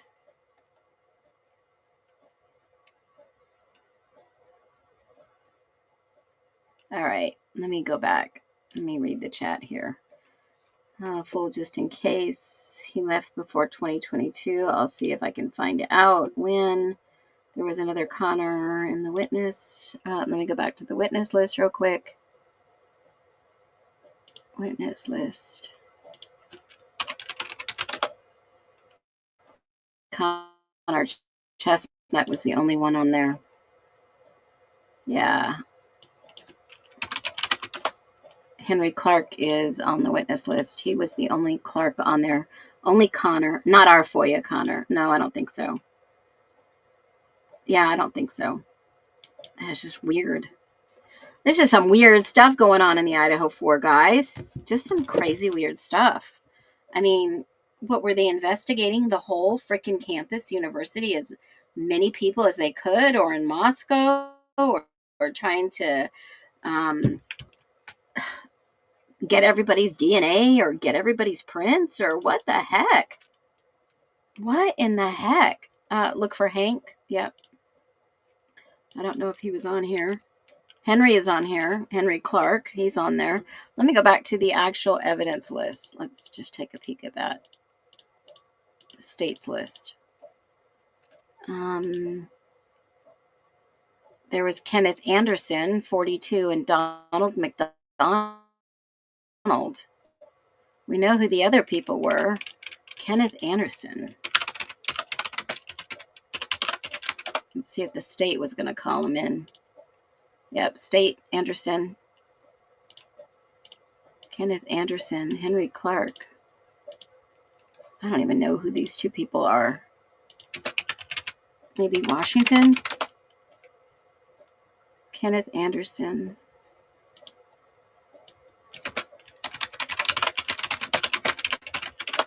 So weird. Kenneth Anderson. University of Idaho. Attended from Merle, Oregon. No, he graduated before he left. Let me see. There's another one. I mean, Kenneth Anderson is probably such a common name. Breaking news. Kenneth Anderson.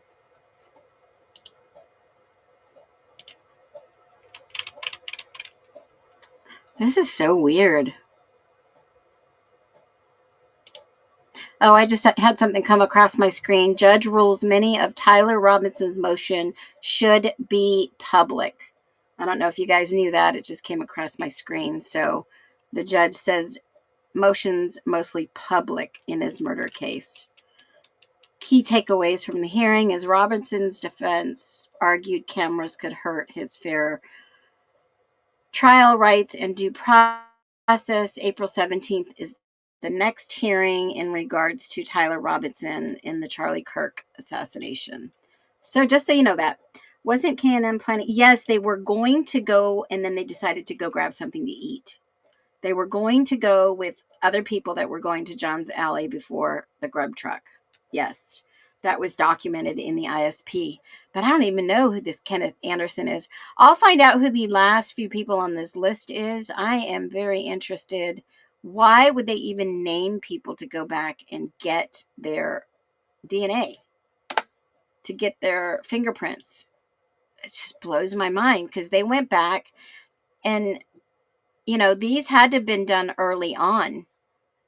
They had to have gotten these lab items early on because these are in the 30 and the 40s right here. I don't know if you guys can see these.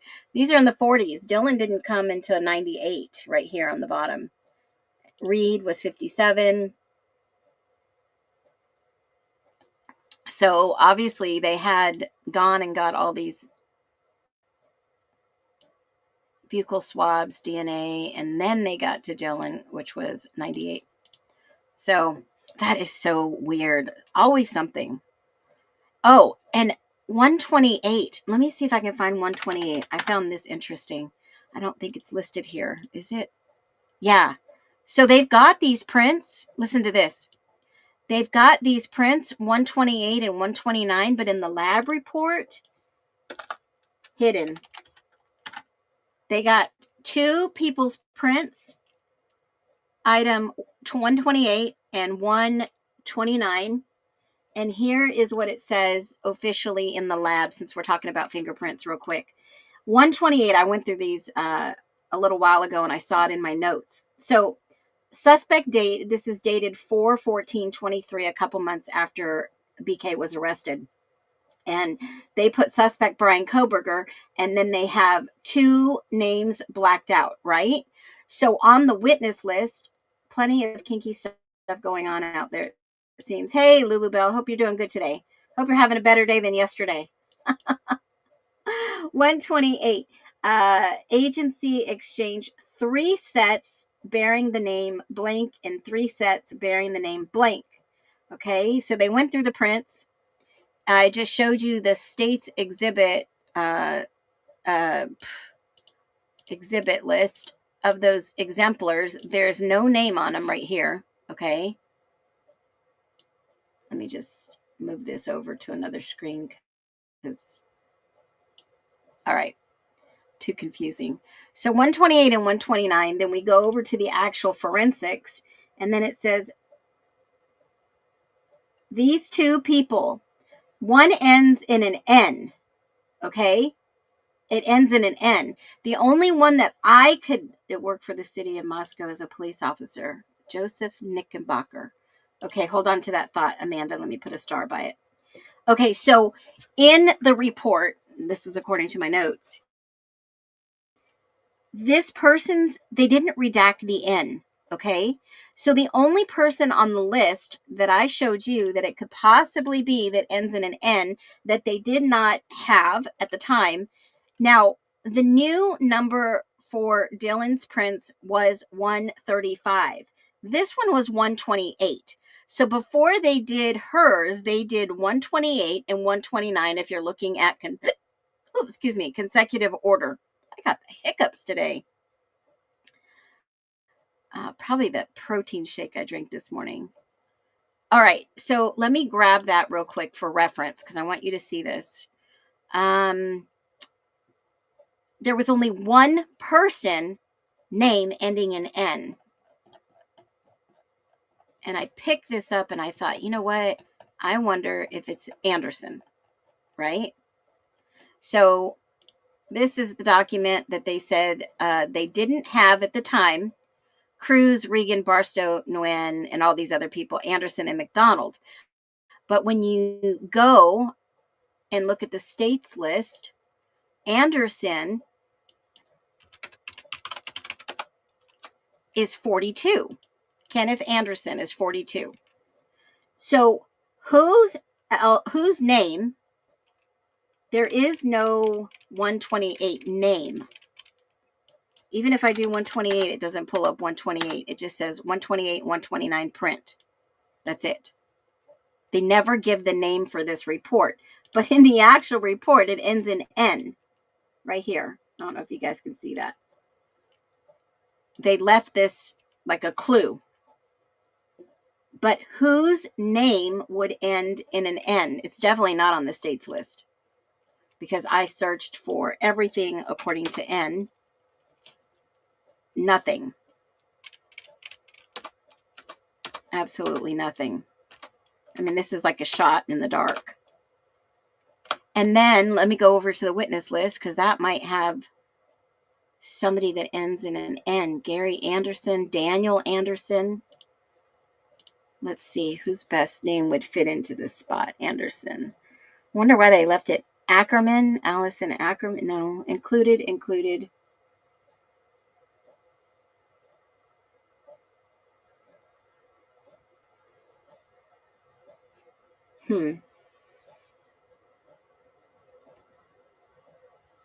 Well, anyways, additional exemplars were requested at the time for the report.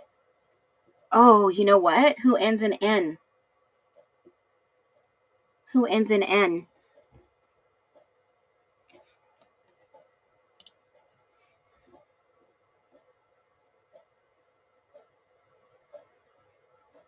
The date of this report, number 32, is 128 and 129. Did they get... There are two different people on here. And then it says, listen to this, what it says. INCE in the table above indicates that the comparison is inconclusive to the available exemplars. The inconclusive result is due to a lack of quantity, quality, detail. Obviously, they didn't take a very good fingerprint card. The result is due to a lack of quantity and detail. So they said additional exemplars are requested of blank and any other persons that were present in the residence on 11/13/22. So obviously, whoever they took items 128 and 29, I mean, did they repeat the test twice? And It still didn't get. This was 4/14/23. Need better, clearer exemplars for blank with fuller represented details. Cannot exclude due to poor quality of the known need cleared roles. And then again on 4/14/2023, right here, for L6, blank plus some joint need clear exemplars. Right here, need better, clearer exemplars due to poor quality. Who was fingerprinting these people? This was the plastic slider outdoor. The other one was the interior. Another print next to L6 could be the same latent. Could be the same print.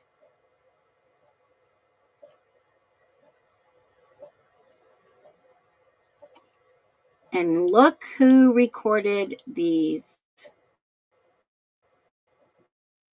Fingerprint value of 128 was the F, three-letter agency starting with the F, and 129.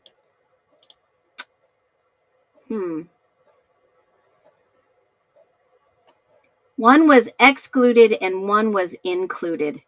Guys, this is huge. This is freaking huge. One person was included and the other one was excluded. Holy moly. They were included. And of course, they blanked out the fingerprints so you can't see them. That was 128.1. Why in the world? They knew. They had to have known. They didn't put somebody's name in this report. 128 and 129. They went back and got latent print examination report 32. 32 is missing. And 42 is missing. Report number 32. And these are the prints they blocked out.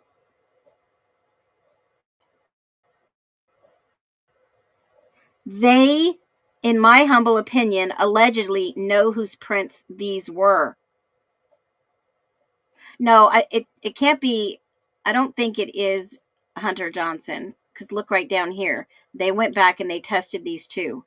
39 report was Hunter Johnson. Dylan was 37 report.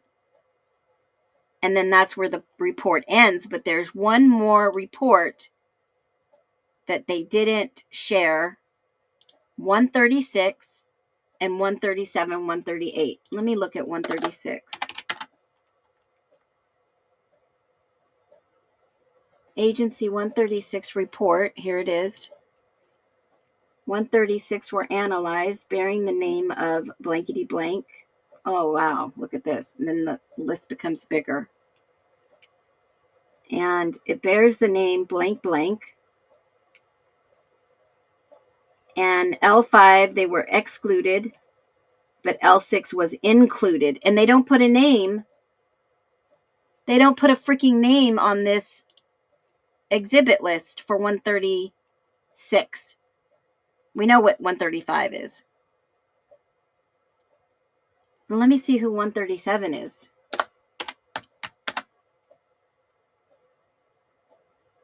$137, this part. There were two more people, and they were examined, and the results bearing the name blank.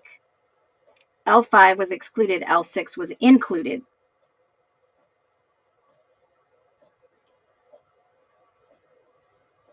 Damn.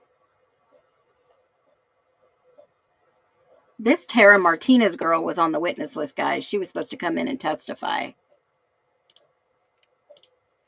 I know I've seen her on here before. There she is, Tara Martinez. Holy cow. 137.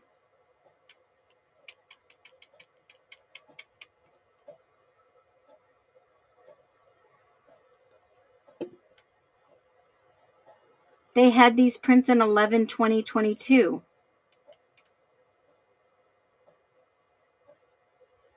Finger, partial joint.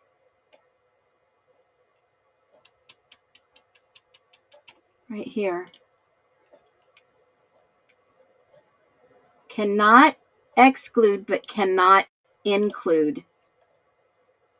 This was on the outside plastic, outside of the sliding plastic sliding door.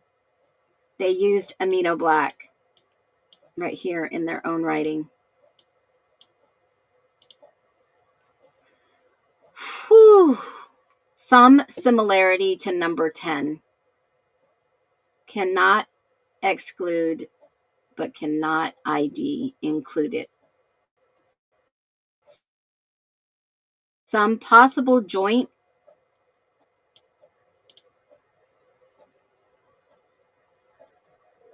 (137) exemplar name.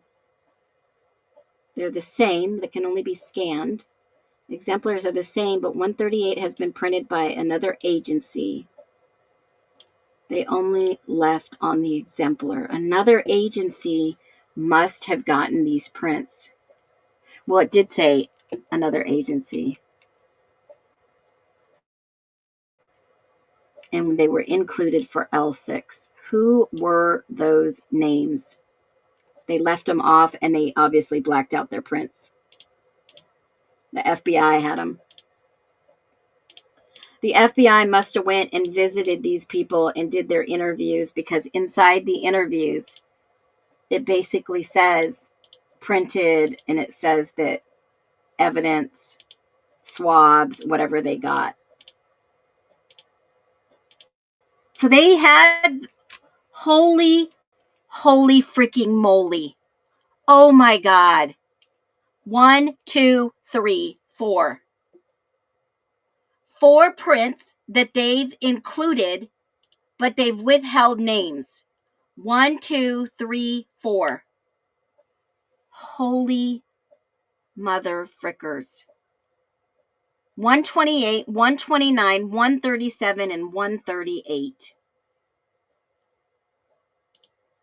What the frick? Interior plastic slider door. This is number, copy from an original analysis date 4/24/24.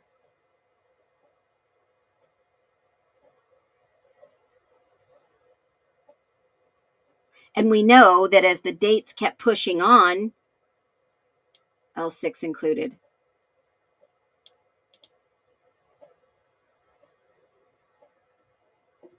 (5/29/25). That's the recording date of this evidence. 6/5/25. Possible with some joint voids, matrix development, medium, very low quality, very borderline, high complexity, latent, and comparison. Include blank. That was just months before they were going to go to trial. Holy freaking moly. Oh my God. 137, 138. What was the other one? 120. They had the freaking prints. 128. Let me write this down. 128, 129. 128, 129, 137, and 138. That was 4 people. That is the freaking alternative perpetrators, in my opinion. They had narrowed it down, but Hippler said no, because the perp came by a vehicle. Well, who were all the perps in the vehicle, possibly, that I showed you on video camera at 9 a.m. in the morning? And when Dylan said when they woke, what time did these people wake up? Who stayed the night at 1122? Because I've been saying for a long time, in Kaylee's bed, it looks like somebody was sleeping in the bed. I've said that for a long time, folks. That's nothing new. I mean, everybody's hounding me. Oh, you took Pop's stuff and you did this and you did that.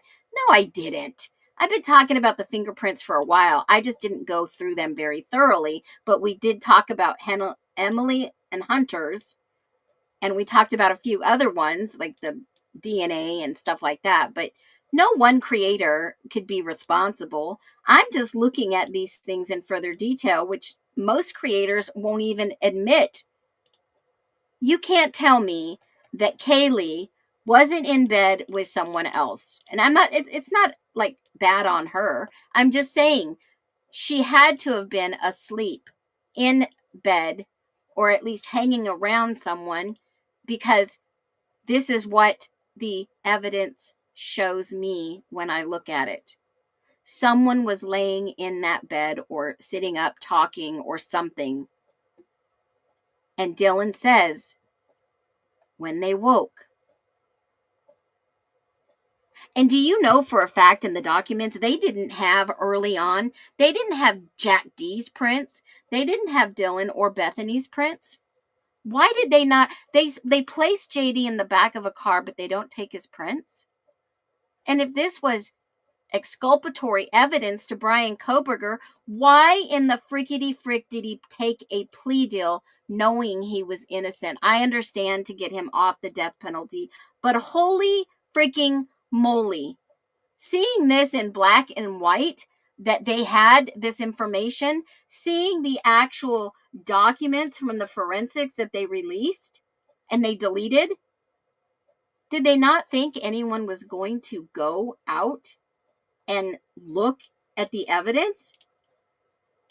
I mean, guys, we live in a society where we're quick to judge. You know, I put this birthday cake up because it is birthday month, but you know what? Sometimes you have to think outside of the narrative. I could have said box, but you have to think outside of the narrative. What was going on in this case that could have pointed clearly that the evidence the state had lines up directly to what Cy Ray was saying? The state was filing motions knowing that they had possibly exculpatory evidence, and they got away with this. I know that I say, you know, this is it's a joke, but at this point, somebody needs to say, and whose is missing? Since we are talking at the prompt, did you notice? Yes, the footprint cards of the victims. Yes, absolutely. They were trying to rule out if that was Xana's footprint in her room. They were trying to rule it out. And when you look at it, when you look at the evidence, they still don't know whose footprint that was. There was no conclusive report that I have seen. But if you find something, let me know. I think the guy she had been seeing, he didn't respond when she texted him. Mason Barstow? Maybe. I don't know. They said he was out of town. Did they verify he was out of town? That's their job, not mine. I mean, I always will revert back to this birthday message. If you think about it, you know, this is their case. This is their case. You only had one job. Yeah, you can tell somebody's in there. No, I don't know. When he woke. When she said when they woke. Let's see if Phoenix will show you. Yeah, you want the footprints? I'll show you. Hold on a minute. There. Okay, so Xana's room, there was a footprint found. Let me grab the document because this is easier to go off of, and it's in my email. Hold on.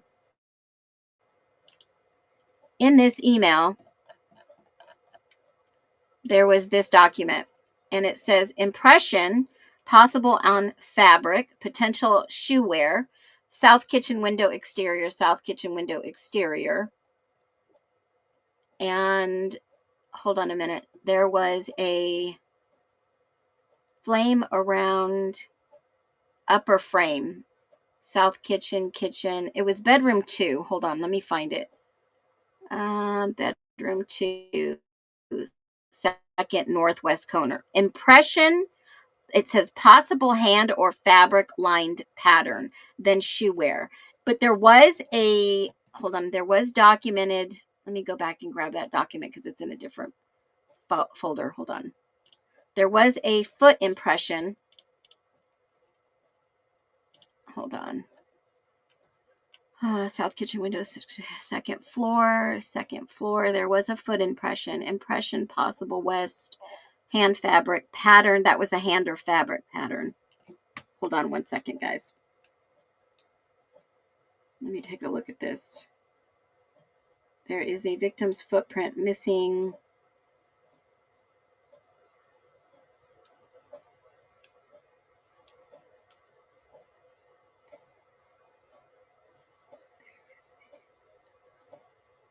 Hold on a minute. I know they bagged Xana's right foot. Is that right, Amanda? Didn't they bag her right foot? Xana was wearing socks. I sent you the footprints on Insta, and one victim is... Yes. Yeah, one victim is missing. Well, didn't I say that in the stream when we were doing shoe prints, remember when I said there were 5 victims, 4 were deceased, 1 was taken to the hospital? Wait a minute. Amanda, who was missing? Wait a minute. Hold on a minute. Who was missing? Let me go to Insta. No, when you are deceased, they'll take your footprints. They'll take your handprints, your footprints. Okay, so we have Kaylee's footprints. Left foot. Okay, hold on a minute. I need to see the 9 a.m. footage. And she had no socks on. Yeah, she had no socks on. 1. There's Kaylee's left foot. There is Xana's.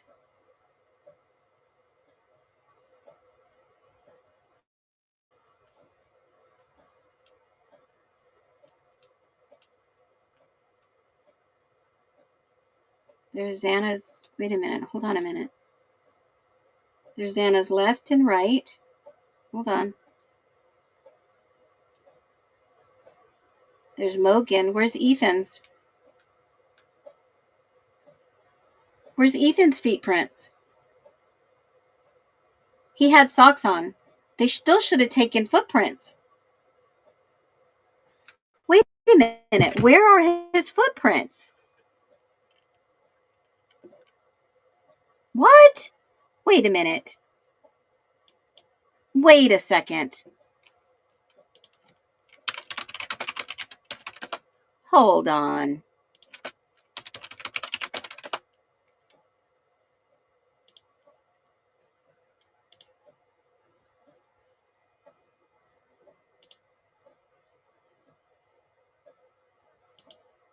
Hold on a minute. Now y'all threw me for a loop.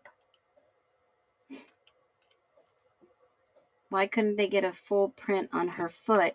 Yeah, it's, well, let me do this. I'm going to show you guys what Amanda sent. That's a great find, Amanda. Good job. Let me send this to you guys. Is it in another file?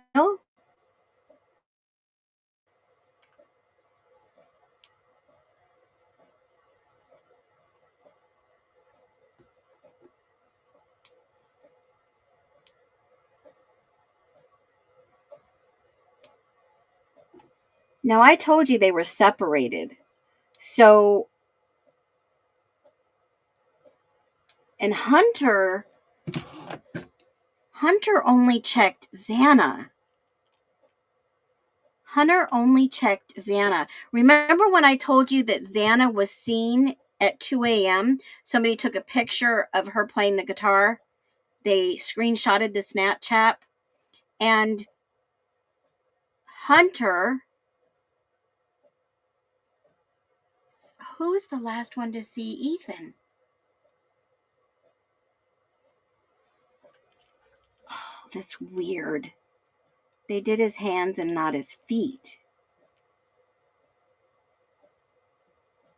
Okay, let me show you these pictures. And then you guys will be able to see it. That'll probably be a little helpful. Wow. This just goes down another rabbit hole. We'll talk about this Sunday too. Definitely. There is so much I've got going on. Wow. This is crazy. Why? Where are his feet prints? He had socks on. They normally, if you are deceased, and they do it in the autopsy, but it was in the autopsy documents. Why is it not in the forensics? Why did they not want to? Maybe they knew it was his footprint in Xana's bedroom. It wouldn't be odd that his feet would be there.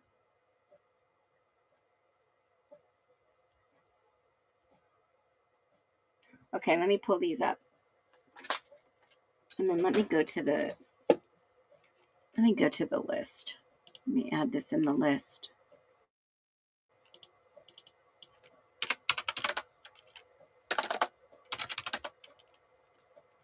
Foot of bed, foot of bed, foot of bed, footprint. All they have is, and you never hear about this either. Okay, so here we go.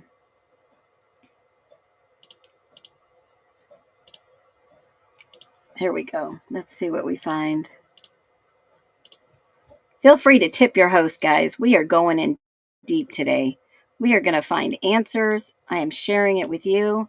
Amanda, that's a good find. Okay, so this is what the document says. Footprint outside, second east floor, bedroom marker 4, and then marker L4 up close. East bedroom was Dylan's bedroom. That's the only thing mentioned in the states about feet. Okay, let me see if there's Ethan. Ethan's upper body, lower body, right side, left side, thighs, wounds, hand and fingers. Where's his feet?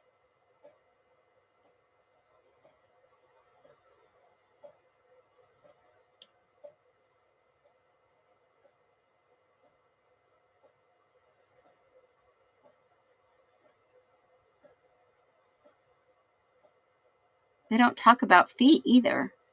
Xana, no feet. No feet injuries.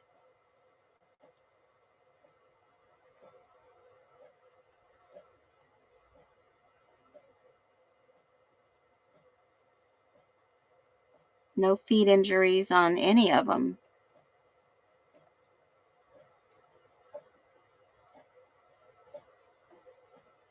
Yeah, they don't talk about feet at all.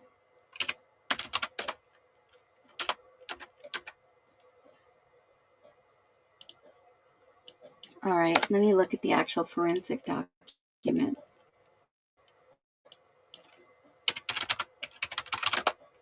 There is a footprint.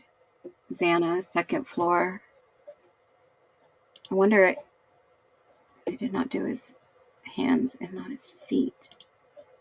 Wow, this is odd. Hey, thanks for becoming a new member. Welcome to the club.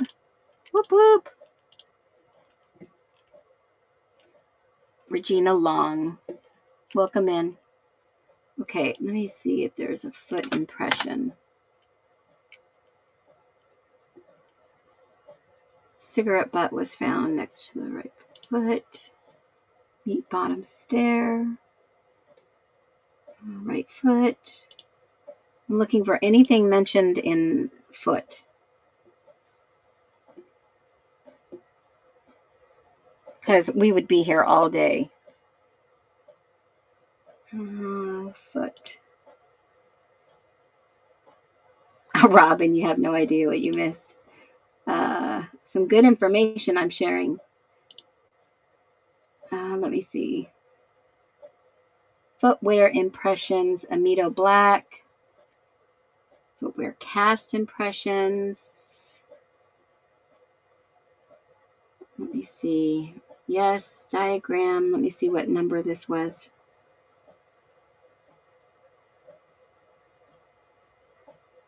This is...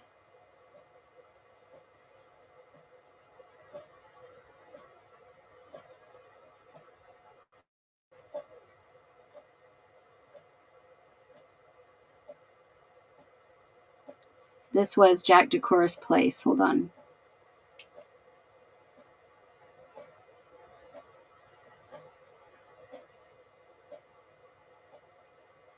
Tire impressions. Third floor. Okay, Leighton 6. There was 1, 2, 3, 4, and 5, 6.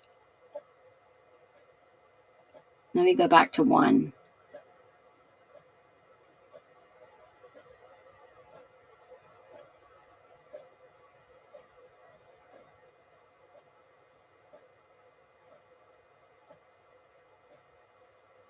Nope. 1, 2, 3, 4, 5, 6.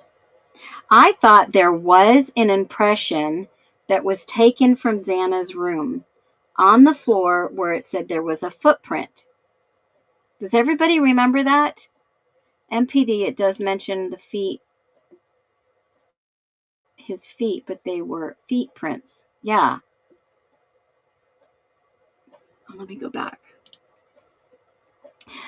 We might have to table this and I'll come back and take a look at it for sure. This has been a wild live, folks. We have been live for 2 hours and 29 minutes. So on Sunday, we are going to do a 12-hour live. This won't be difficult at all. We've got plenty to look at. We've got plenty to talk about, plenty to speculate. And this information is just amazing. I'm going to keep on looking at footwear impressions, and I'm going to find out why they don't mention his feet.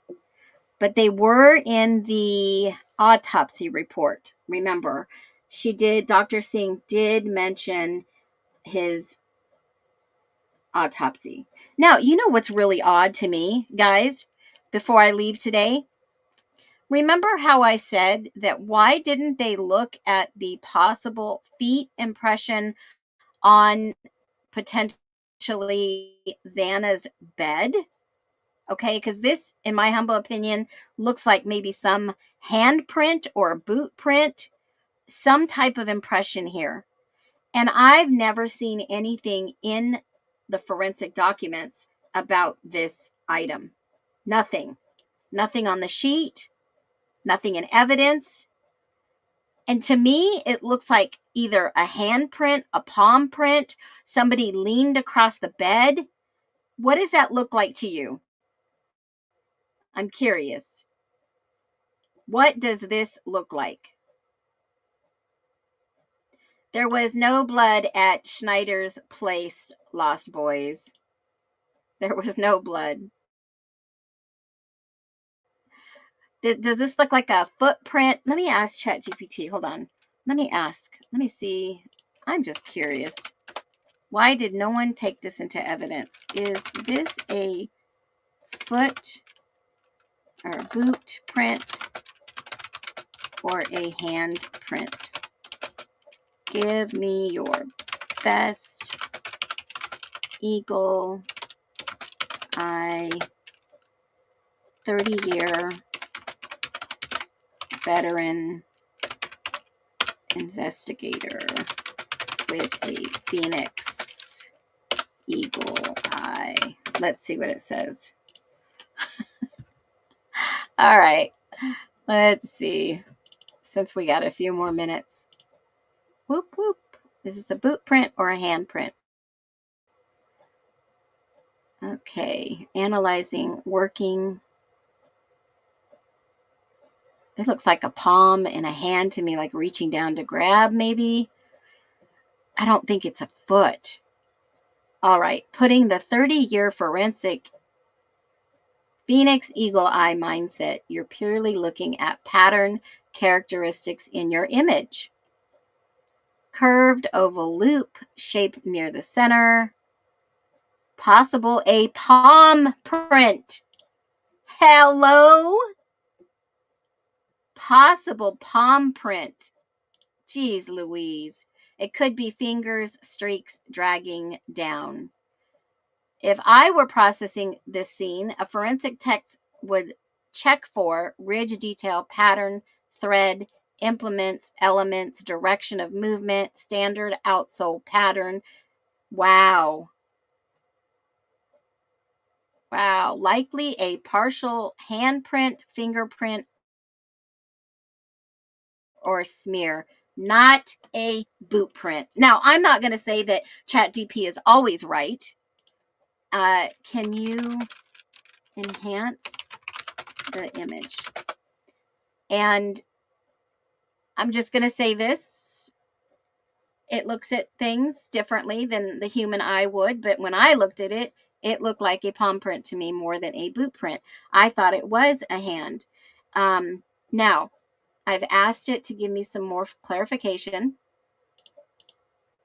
And let's see. It said that it possibly looks like a wipe transfer mark, but possibly a palm with ridges. And that's what it would look like.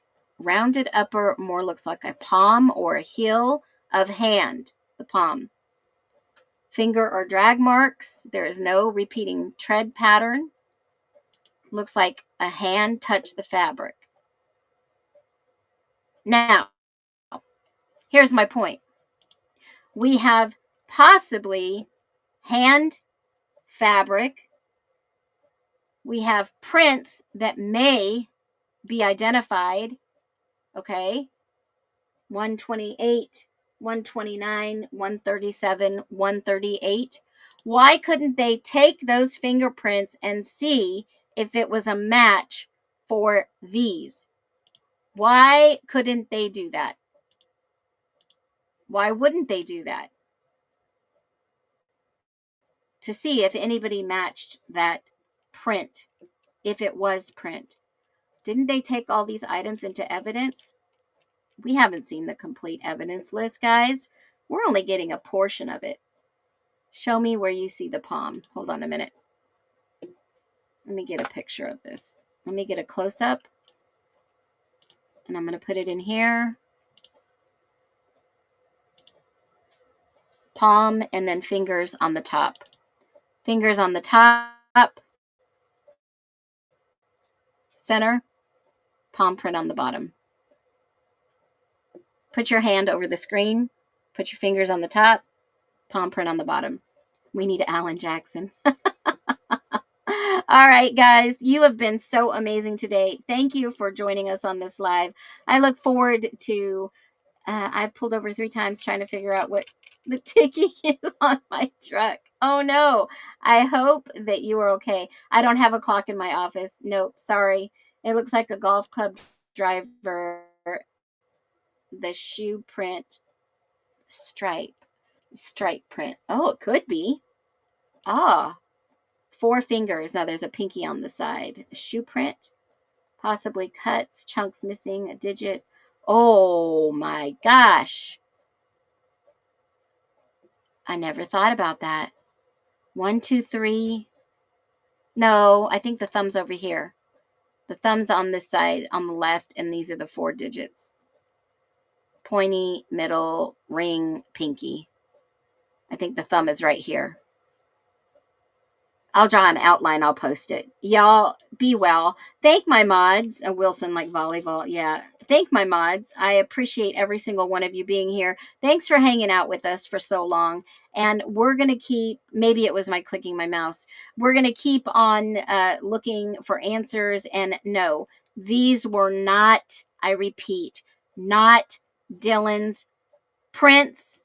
The latent prints were not Dylan's, as I stated, and I gave you all the information. So when I ask questions, don't answer them for me. I'll answer. Be well.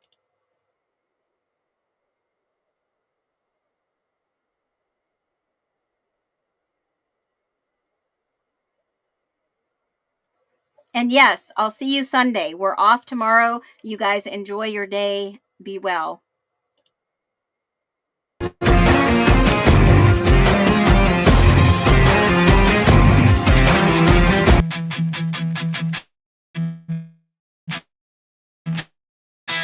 The file was cold, the leads long dead. Hill had settled in the bone. Another name unsaid. A silent statue, blind and made of stone. But thawing ground gives way to sleeping roots. A whispered tip, a forgotten clue. Dusting off the long forgotten the story through the spring equinox brings the scales to bear. Justice marches, truth takes to the air. From frozen silence, a triumphant sound. The verdict's written on the waking ground.